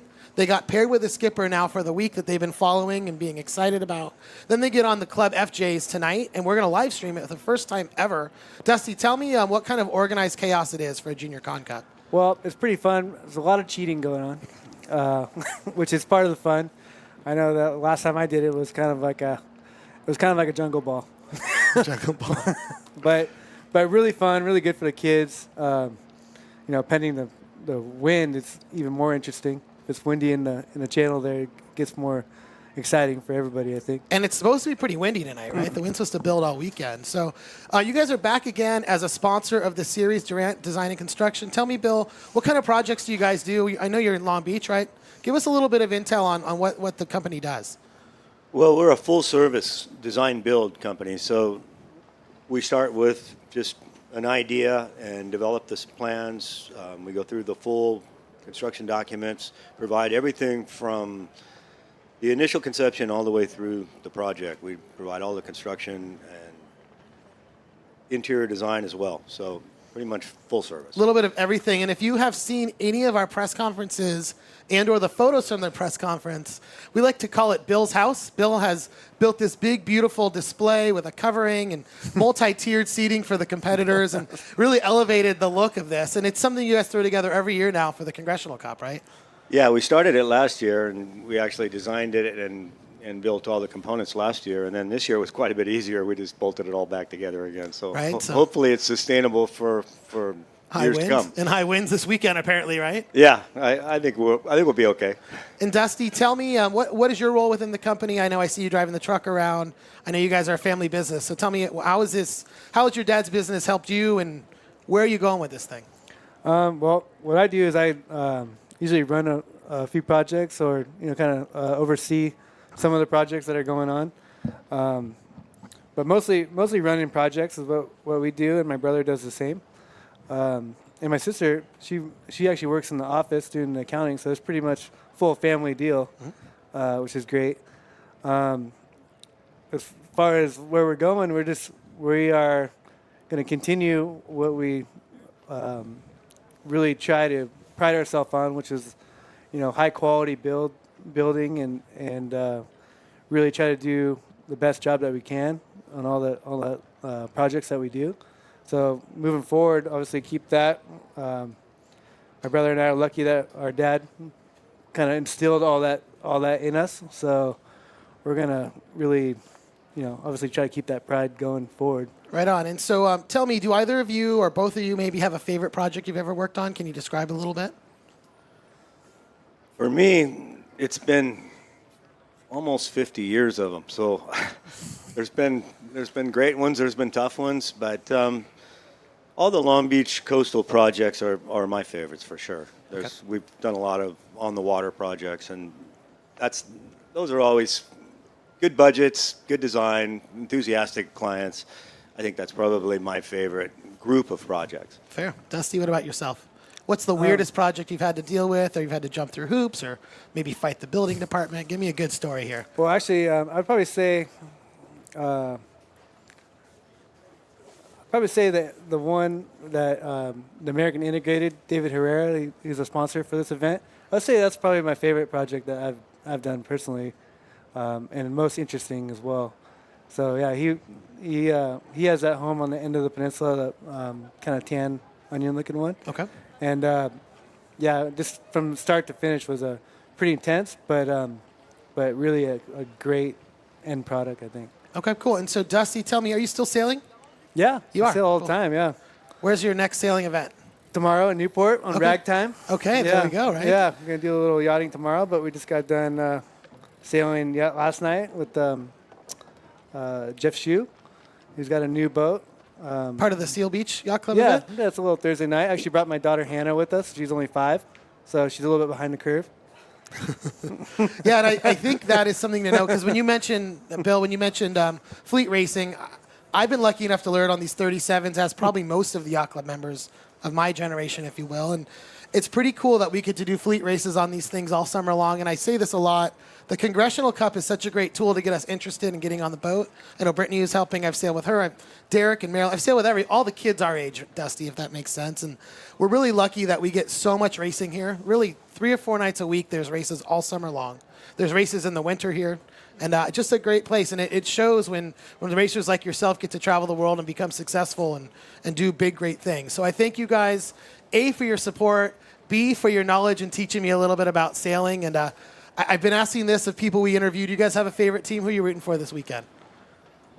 Longtime friend Nicole Bralt. Okay. Yeah, Nicole Bralt. she's been very supportive, and we've developed a friendship. We're also members of St. Francis as well, and so we're rooting for Nicole. What about you, Dusty? I'm going for Dave Hood. Dave Hood. Yeah.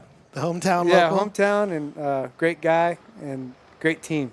Which Commodore was a better Commodore, your dad or Dave Hood? My dad. Okay. Yeah. I was going to say you have to answer No that one. hesitation, I like that. Well, thank you guys so much. We'll be back with racing shortly here. Day number 3 of the 60th Annual Congressional Cup. Got the Durants here. You see their big, beautiful Spinnaker. And go Peter Wickwire. I think he's got that thing up today from Canada. There you go. Thanks, guys. We'll be right back. Thank you, Ryan. To the Alamitos Bay Marina, home to over 1,600 boats, countless condos, Naples Island, and the Long Beach Yacht Club. Rich in yachting history, the Long Beach Yacht Club is the gateway to the water for countless activities here on Alamitos Bay. It's also the home base for the Congressional Cup's Catalina 37s.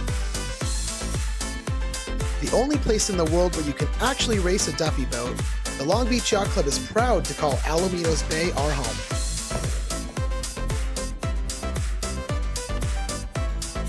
Just like we do for the Congressional Cup, we are happy to host yachtsmen from around the world and give them a small taste of what life is like here in Southern California, in Long Beach, on Alamitos Bay. If you've been to Long Beach, odds are you've heard of 2nd Street. The half-mile stretch, full of coffee shops, restaurants, bars, and shopping, is a favorite for locals and the college students who call Long Beach home. Only 3 blocks from the beach, 2nd Street is a foodie's paradise. Each year, when sailors come to town for the Congressional Cup, 2nd Street turns into a place of fun. Friday night, it's normal to see some of the best sailors in the world hanging out at the bars or grabbing a bite to eat with their host families here on 2nd Street. If you find yourself on 2nd Street this weekend, pop over to Legends, where they will show our 2025 Congressional Cup on their 24-foot TV.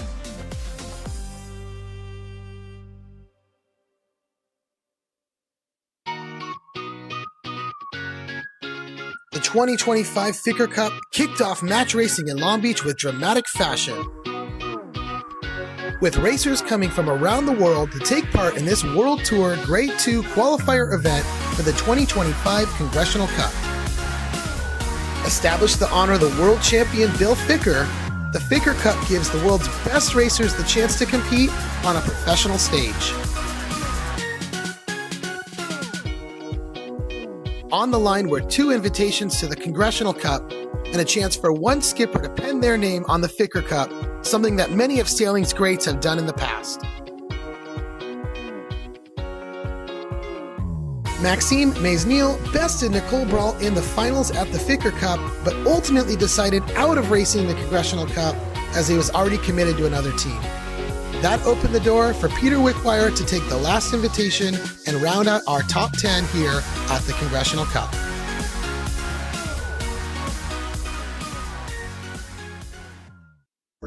My name is Dr. Karen Block. I'm a chiropractor athletic trainer. We've been working with the sailors and the Long Beach Yacht Club, especially with the Congressional Cup for the past 5 years. We are a brick and mortar on wheels, so everything here is everything we have in our office, plus some. So we have compression, which is a Normatec that we use, so it's nice to flush out the legs. We also have our hyperbaric oxygen therapy. So this is 1.3 ATA, this is a soft-sided chamber, but when you go inside, you lay in, and then we have the oxygen concentrator that's 90%. And so when you lay in, a little pressure and a little oxygen goes a long way, so it compresses. So it's kind of like the Normatec, but your full body. We also do soft tissue work.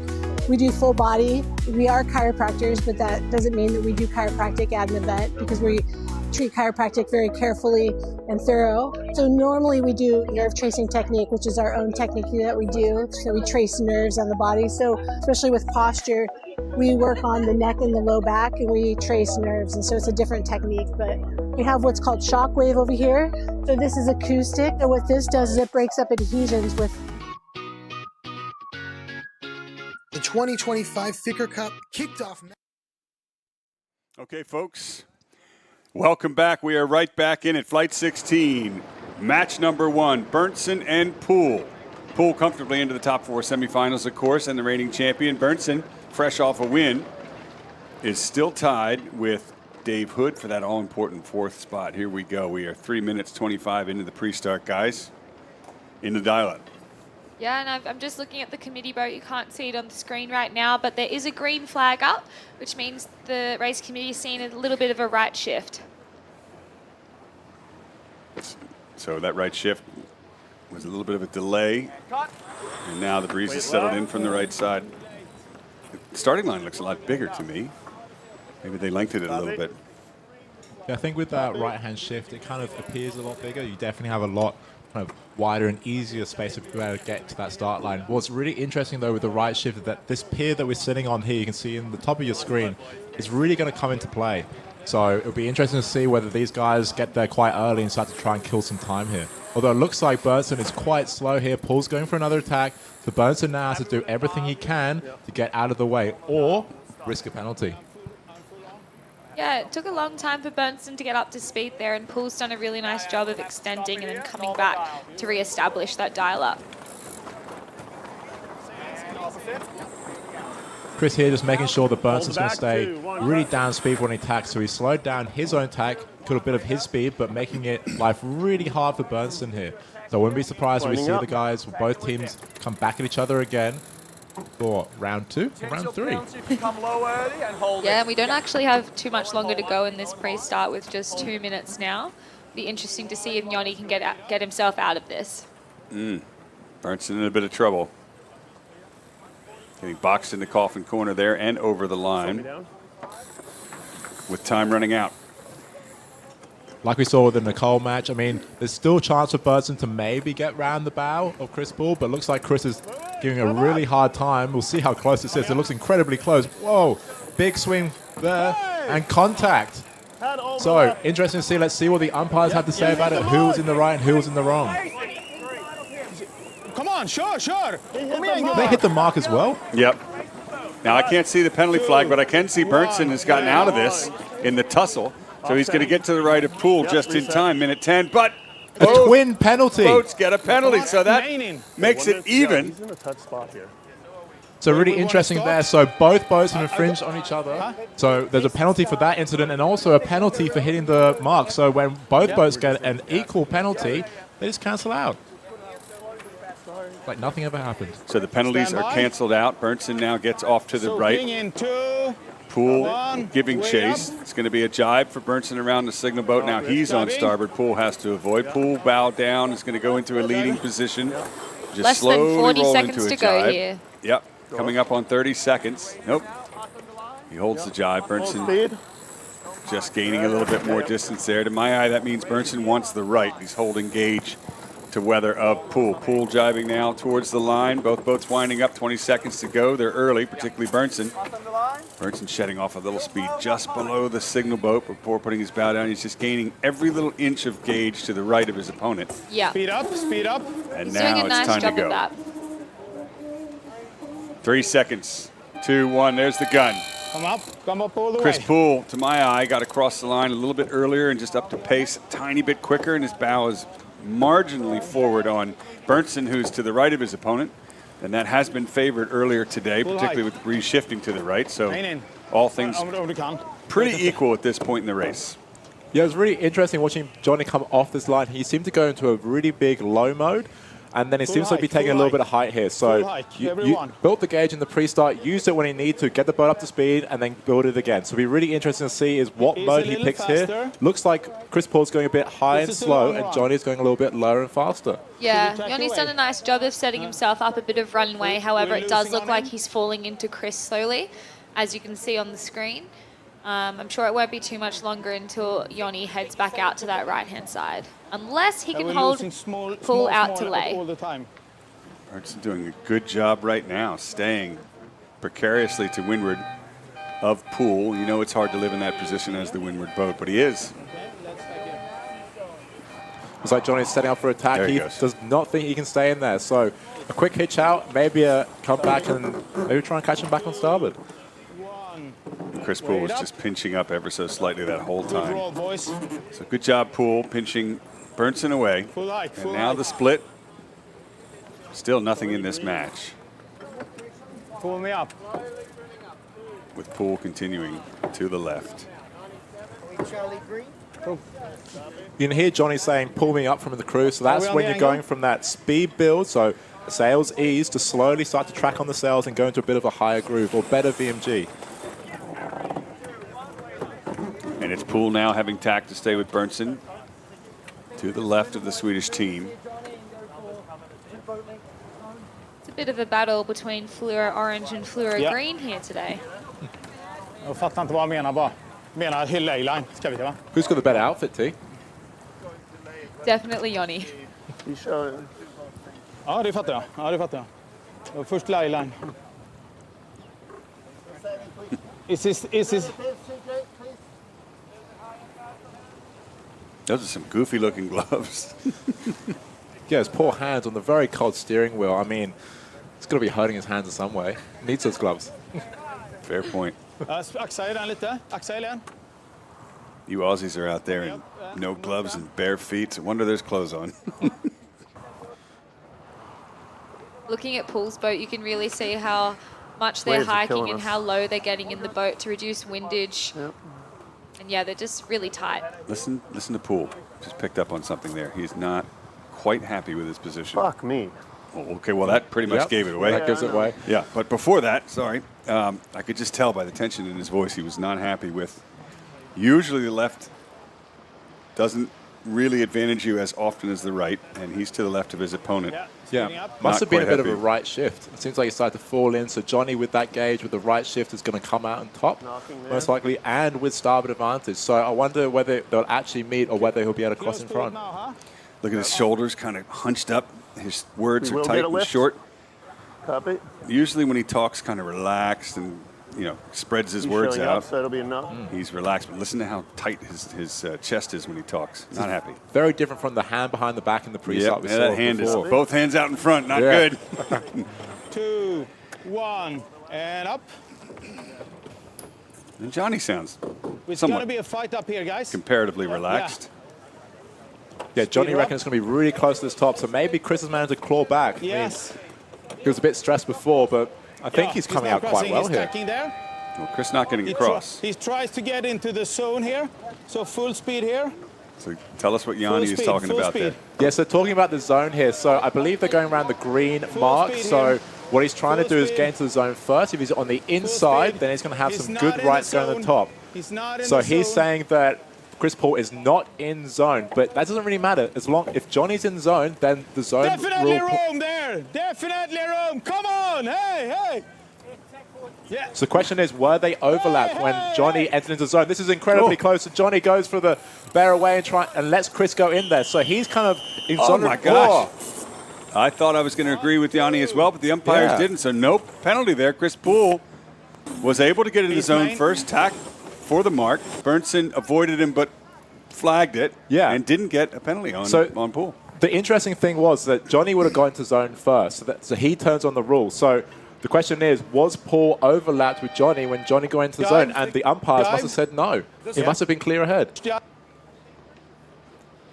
All right. Either way, that's advantage to Poole downwind as he draws first blood, leg number 1, length and a half lead or more over Bernson. And remember, Bernson needs this point.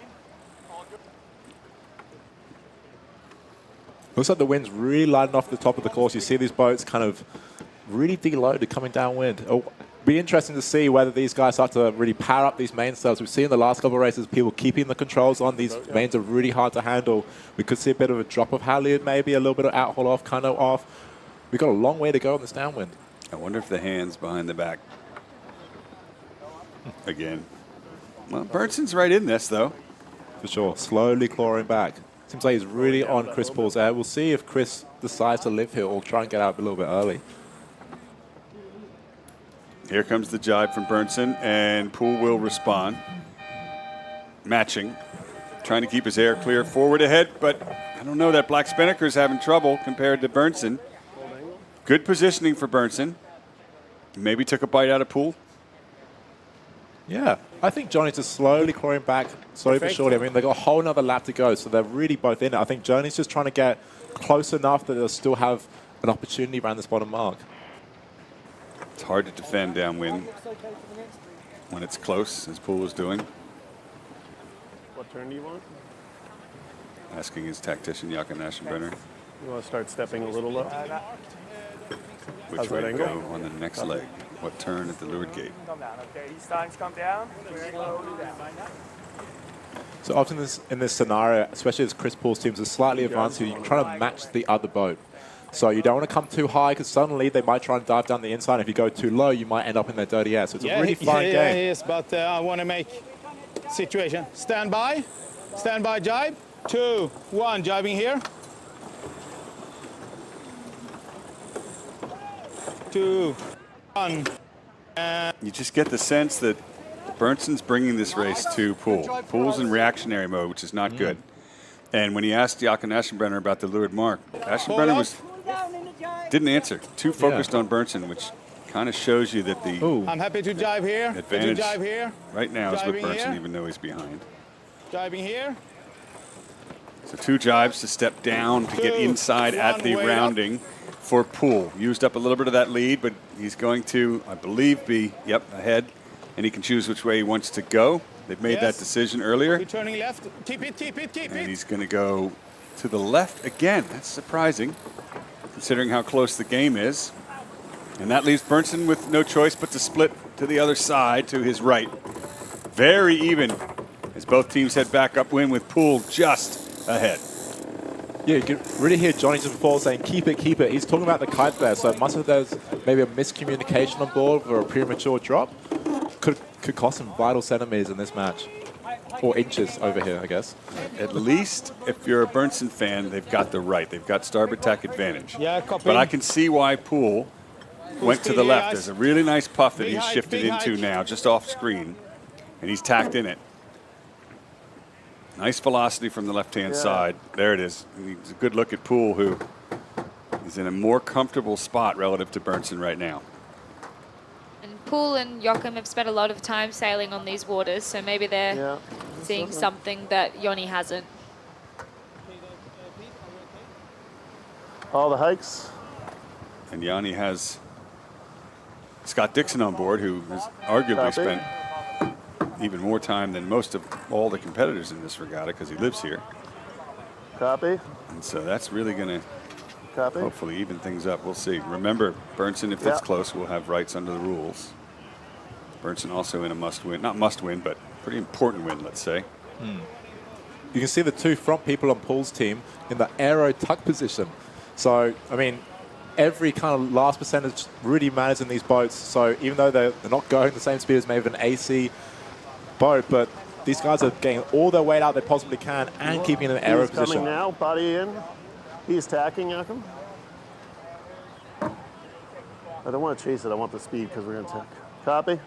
Yeah. No, now it's knocking. I know what you're asking for. Just let me feel the boat a little. Yeah. That was main trimmer asking Chris to come up. Chris wants to go for speed. He's across. gain from the left for Poole. That was the right call at the bottom of the track to go that way. Your boat, Joachim.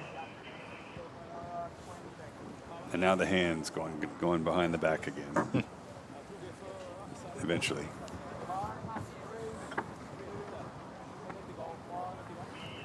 Looks like Chris is going for another attack. Wave up to the green mark again. We think so. Now Poole shifts over to the right, making it even harder for Bernson to get around him.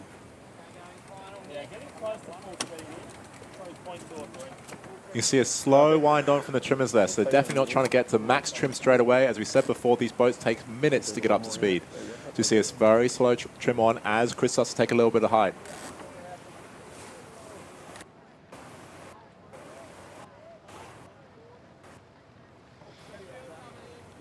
Close to the ley line here. Stand by. Time for Bernson to attack. 2, 1, here we go. Looks like Chris is outside of zone. 2, So that won't come into 1. play at the top And mark up. here. So we're interested to see what happens. Probably a lee bow attack from Chris. Good build. Yeah, full on. We're closing in, guys. Really good. And there Good it call, is. Scotty. Yeah. Bernson likes what he sees, even though he's behind. Bringing a bit of pace from that upper left-hand going for the side mark, as they guys. converge at the top mark. Poole into the spinnaker hoist first. Bernson definitely close enough to attack. Good attacking here.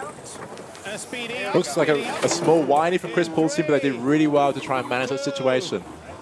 He's mean. How's the angle now?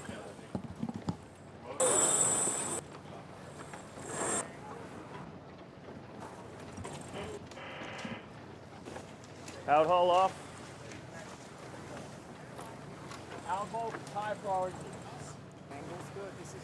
Okay, so you're Yanni Bernson behind. Not even two What's he lengths. doing? Happy to be lower. What's the next move? So I guess it'd be really interesting to see. So it looks like there's still a little bit more right-hand pressure out. So left-hand side is your screen looking right now. So it'd be really interesting to see whether Chris tries to go hot to match Yanni, or whether he tries to go low and maybe protect his jibe. Yeah, if I was Poole, I'd just be wanting to get as far away from Yanni right now and not get baited into anything.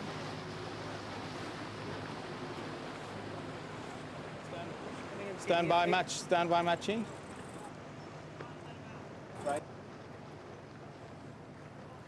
May not look like a whole lot's happening, but heart rate would be extremely high going through his stress levels through the roof.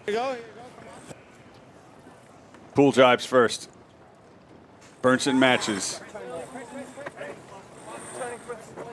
That was a very nice jibe from Bernson. Seems Yeah. like it's very hot out of there with good speed. Already Chris Poole's in trouble. That black spinnaker is collapsing. He may have to go into defensive mode here and luff up his opponent. Yep, definitely closing in is Bernson. Going for the dip behind jibe. How incredibly close. Bernson with the advantage, bringing the heat to Poole. This is the final run to the finish. An We saw important match this- for Bernson. This worked at another match previously where we did the dip inside, split, and then come back. I think it might have been Yanni, actually. Possibly. So it'd be really interesting to see, will he have a piece of Poole when he comes back?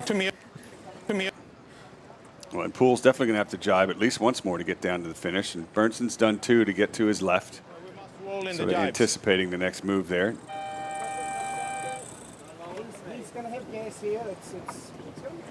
Yeah, come on, guys. Okay, you can hear Scotty A little Dixon up, just telling copy. Yanni Bernson that Main he's on. getting bad air from an upwind boat. You can see in the right of screen there. And that's going to Main on, slow please. Poole down a little bit. Meanwhile, you can feel some positive vibes coming from Bernson's boat. They feel like they might just have a piece of Chris We should Poole have here. rolled him, I think, maybe. I don't know. Mindful of a pre-start. Just think about that, Joachim. So Paul just mentioning there, Wickwire and Tapper are just in their pre-start or final little bits at the moment, so they could be a feature of the race course as they start to truck upwind. These guys will be on starboard upwind, and these guys and the guys coming down we see on screen will be on starboard to windward, which means that they are give-way boat. Well, that might mix things up a little bit. Poole right now still looks ahead to my eye. Again, we have at least one more jibe in it. And Bernson looking to pounce on him, but will he have enough runway? Did he go too far? Is my question. Yeah, Poole looks like he's in a really good spot here. You can especially see from this gate. Looks like he's pulled away a little bit. Clear on finish.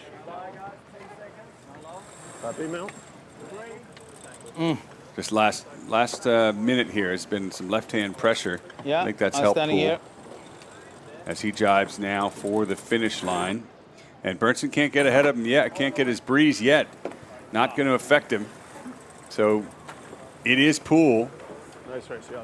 who looks comfortable crossing the line, taking another point I'm giving it up. in what has been his regatta so far. Looking for a three-peat win in the Congressional Cup. He is definitely going to the semifinals, and he knows it. Well done. Now Bernson, I wonder, will Bernson be looking at the Hood match to see, because they were tied. I wonder if they even keep track of the scores out there. Anyway, we'll find out. Meanwhile, we're going to go on board with the winner, making it look easy. Maybe one or two nervous moments, but in the end, Chris Poole won the race.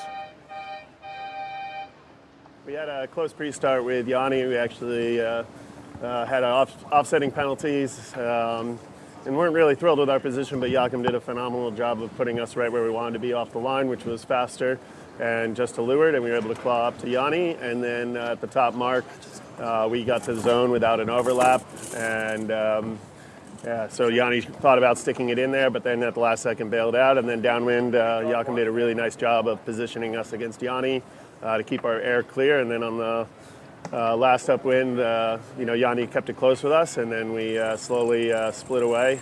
And then on the downwind, Joachim just called a phenomenal defensive positioning, and we were able to take the win.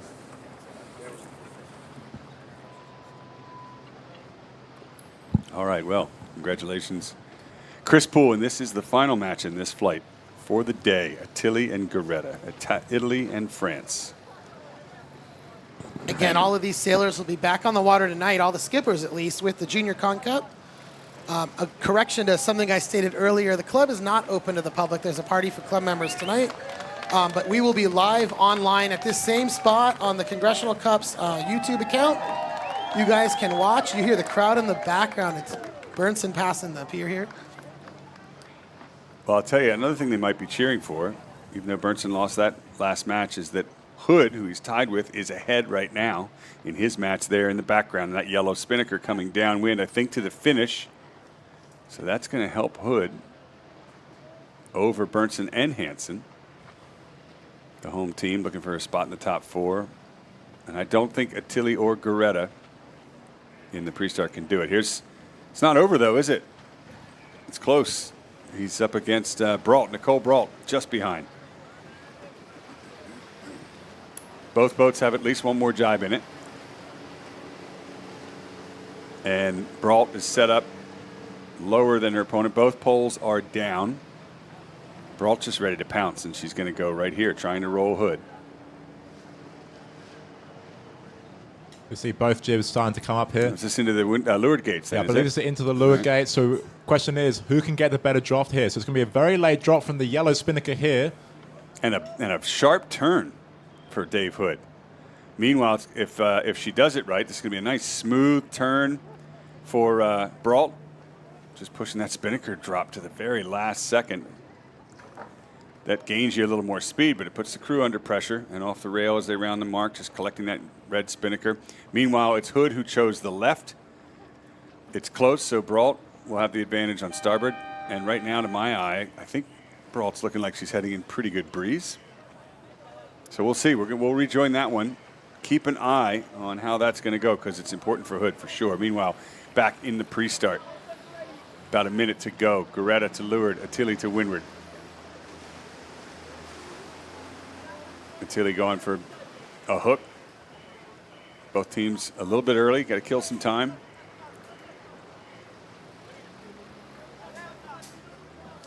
Attili can't get a piece of Geretta at this point. Still going for it, though. Now Geretta bears down, accelerates away. He's running out of room. He's going to have to hit the brakes at some point, I think. The Italians have yet to win a match in this flight, in this round robin, so it'll be really interesting to see how they go here.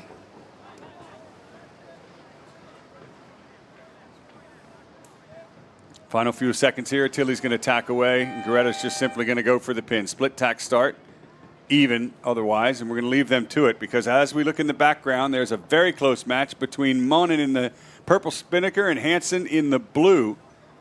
Hansen trying to stay alive in this regatta, fighting for a semifinal spot, and Monnin has a penalty. So he's trying to shed it right here to the finish. Yeah, no, 100%. This is really interesting stuff. So they're going very close to the finish line. So even if Monnin crosses the line right now in front, he still has an outstanding penalty. So will he be able to get Hansen here? I mean, he's going for the roll. I think he might have it. Yeah, I'm not sure that Monnin quite has overlap here with Hansen. So this is going to be a photo finish, potentially. Well, regardless of how it finishes, Monnin wasn't able to get a piece of Hansen to offset that penalty. So even though he's crossing the line, what looks like ahead, it's Hansen's race.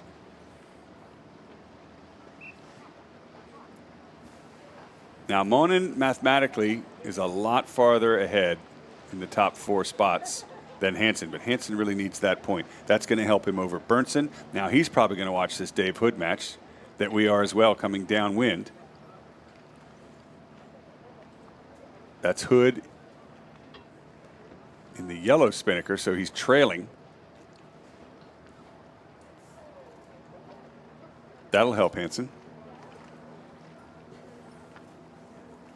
Maybe we'll get Marilyn Cassidy to do the math real quick in the scores before we close this final flight this afternoon. And again, just to remind you, there are 2 more flights tomorrow before we complete the round robin. So still more to play for to determine the top 4, other than Chris Poole, who's pretty much sealed his spot in the semifinals.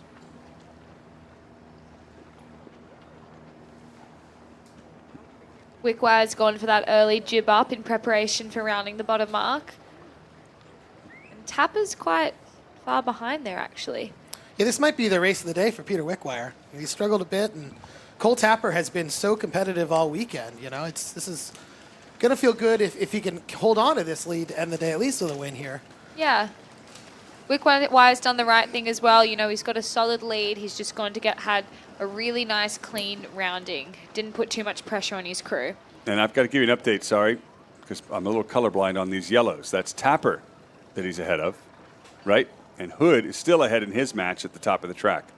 So that's going to be one to follow over this one because they are almost overlapped and having a big tussle there in the background. You can see it. Hood is the yellow spinnaker, trying not to get rolled by Nicole Bralt from behind. Hood needs this point big time. Just pulling ahead there. Almost looked precarious as Nicole Bralt was set up to roll, but Hood was able to luff up, keep his air clear, and just punch forward. Now Bralt squares back and settles into a spot just to leeward of him, anticipating the next jibe, which isn't coming anytime soon by the looks of it. And this is a must-win for Dave Hood because tomorrow, looking ahead, he's got a big race against Hansen to end this round robin. So a win here keeps him 1 point ahead of Bjorn Hansen going into the last 2 races. I really think it's all or nothing for Dave Hood on this one to keep himself up there. You don't want to be letting that last race determine if you're a top 4 or not, right, guys?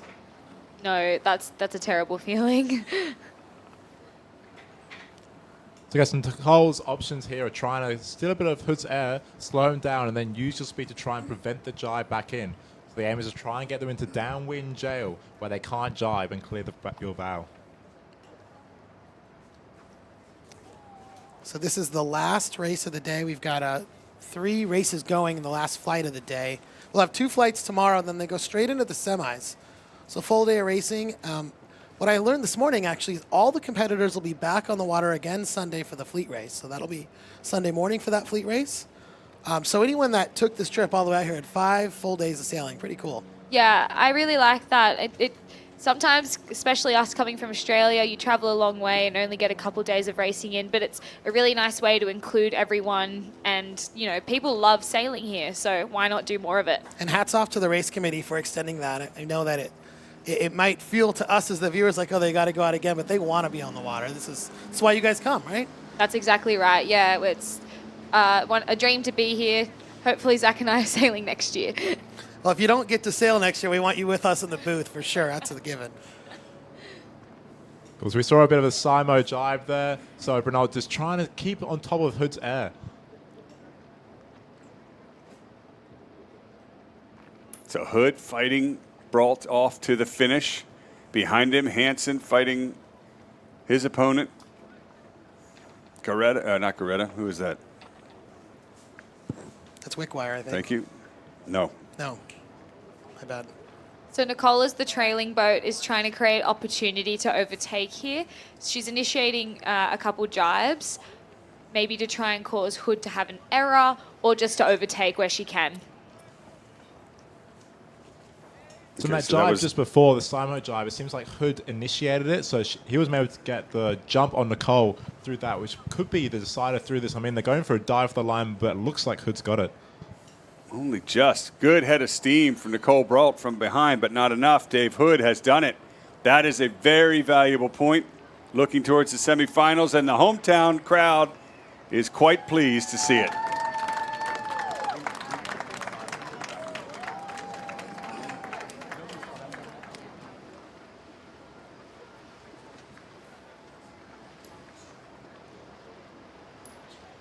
Okay, so now let's go into the middle of the track. Blue and orange are having a fight between the two of them there. That's Geretta and Attili. Attili in front.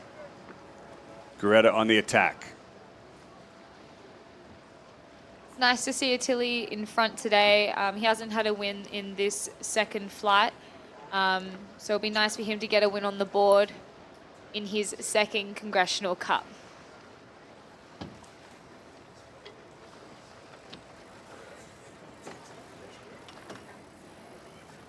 A lot like the situation with Nicole Bralt. Close behind in the match against Hood. And Attili there just trying to keep his air clear. A couple more jibes left. Attili matching, keeping his air clear forward, protecting the long jibe to the finish, which is over a minute away. And from this shot, you get a great view of downtown Long Beach. This is the bay where we will race the Olympics in 2028. You hear the crowd cheering for Dave Hood in the background here right in front of the pier. Love it. Oh, these guys are going back upwind again. We get a little bit dizzy and confused when we focus on our feature match, and then we come out of it and go, where are we? Who's on first? What's on second? Right. Split. Geretta off to the right. Attili to the left. Side of the course. Right side's top of your screen. Left side's bottom of the screen. Some teams have made the left work today. We'll see when these two teams converge. It looks like we had a bit of an increased breeze coming through the middle of the track here, so we'll be really interested to see whether that comes with a shift or not. But looks like the guys on the right-hand side seem to have a bit of a step up on the Italians, but it'll be really interesting to see what happens as they get a little bit further along the racetrack and see if any shifts come into play.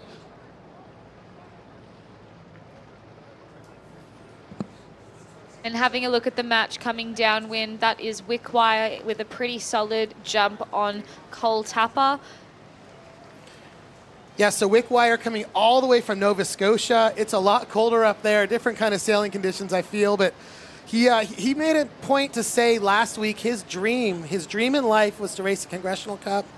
He made it to the big show, if you will. He actually had 3 wins on the first day of racing, has struggled a bit since, but this is a pretty commanding win here over one of the strongest competitors this weekend, Cole Tapper. Definitely. Not to mention his incredibly close race against Chris Poole. Had him on the wire there. So those of you on the pier, if you can give it up for our neighbor to the north, Peter Wickwire. First win of the day here. First win of the second round robin for Wickwire and team. Nice. Steve Flam from Long Beach Yacht Club's on board with them as well. Well done, Wickwire. Nice job, eh? One more match left in play on the course. Attili and Geretta. They had that big split upwind. Geretta has tacked to stay, or Attili rather, has tacked to stay with Geretta. Both boats headed to the right until now. Here is the convergence. That left boat, have they made a little bit of a gain? I'm not so sure. There we go, dial down. Have they gone below 90 degrees? That could be a penalty. Oh, I'm not sure. Big move there if it was done right by Attili. The Geretta, big duck there, and a gain from the starboard boat. That was beautiful. Yeah, that was really well executed. But the question is, did they go past 90 degrees? I'm sure there would have been a flag from the other boat just to ask the questions from the umpires. It was 89.8 degrees. And that puts him out in front, that move, by another length. Be interesting to see if Rocco's on lay for this top mark. Hard to see from here.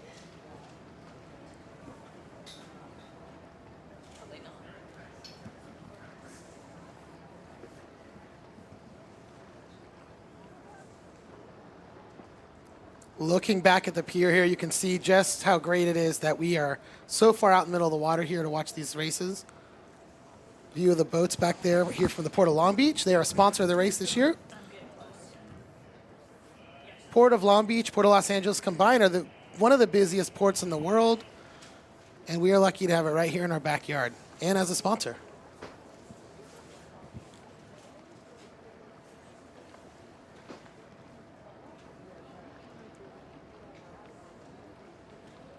Geretta just tacking in front of Attili going into the hoist.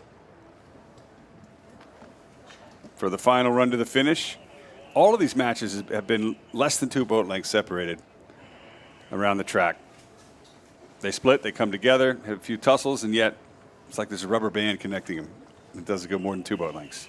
Great sailing, great competition this afternoon. Looks like the breeze also is going to pick up for our Junior Con Cup later today, Ryan. Tonight, it's supposed to build all weekend. There's a storm coming in Monday.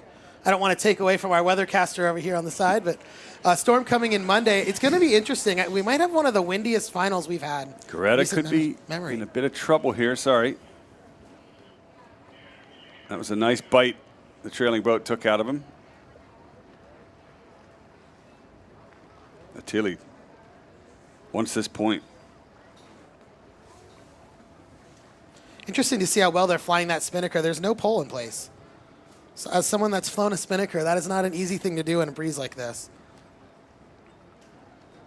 Especially with only 6 guys on board. I'm used to having 12.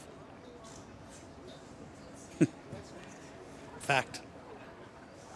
This brand new breeze, pretty solid across the track now. Boats are able to hold a lower angle, and they're almost pretty much straight into the finish, it looks like, from that angle.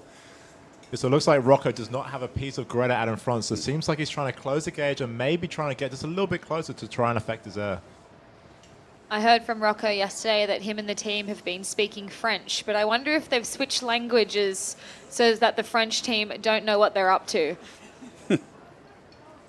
He told me they didn't know what they were up to half the time with different languages on board. Very international sport, isn't it? Now, this left-hand pressure has really made it a one-sided run. He's going to have to sail all this extra distance to try to get over the top of Geretta. Geretta's just going to put his bow up a little bit and keep his air clear. So even though Attili's going faster, he's going to have to sail so much extra distance to go all the way around his opponent, and we've only got a minute left to the finish. Looks like both boats have hooked it into a really nice line of pressure as well. This could be quite fun. Well, the only thing that this works for Attili is that by making his opponent luff up, it's squaring the run a little bit, so we might have one more jibe in it now. Force Geretta to sail extra distance to windward there. So that's his only opening, and he's going to take it here, jibing for the finish. Geretta's going to continue, get his air clear from behind and go to the pin, which looks a little bit favored, but big breeze for both boats, meaning it's going to be full speed on to the finish. Geretta's going all the way to his right, or our left. As we look at the finish, here comes Attili for one more jibe. Not sure if that's going to affect Geretta, because Geretta's only got 2 lengths left as he heads for home. Good effort by Attili, but not enough. Geretta gets the point. After a rough day yesterday, that's a valuable win.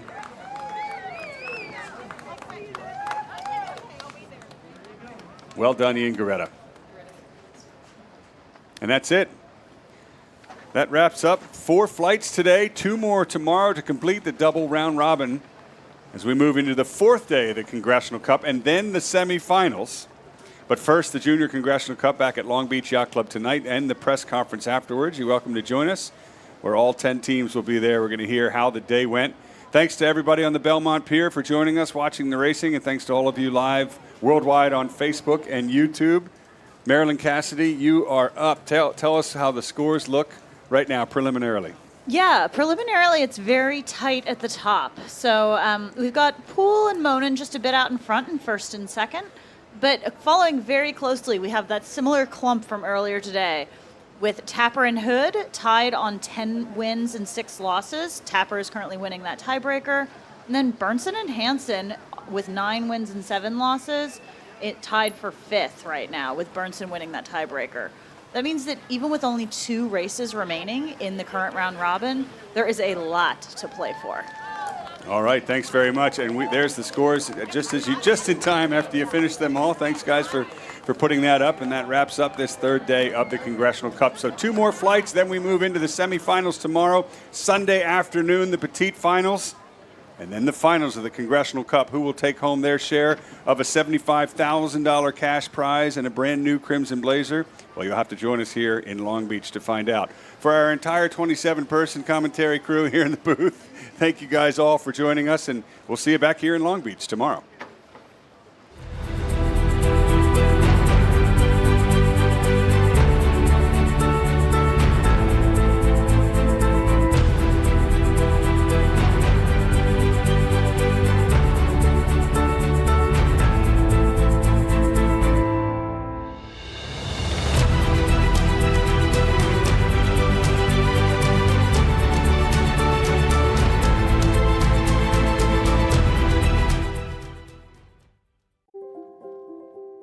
When it comes to one of the most important decisions of your life, your future, your freedom, your legacy, selling your business shouldn't be complicated. At Plethora Businesses, we help business owners sell smarter, faster, and for the highest value they deserve.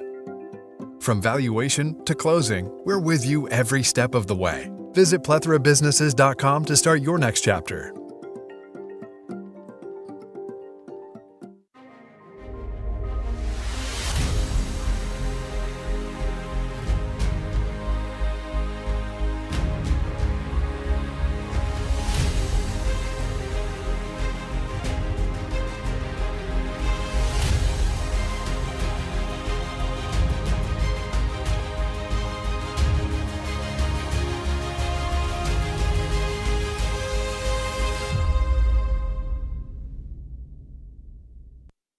I'm Long Beach Mayor Rex Richardson, and I'm proud to welcome you to the 60th Congressional Cup, one of the world's premier sailing regattas.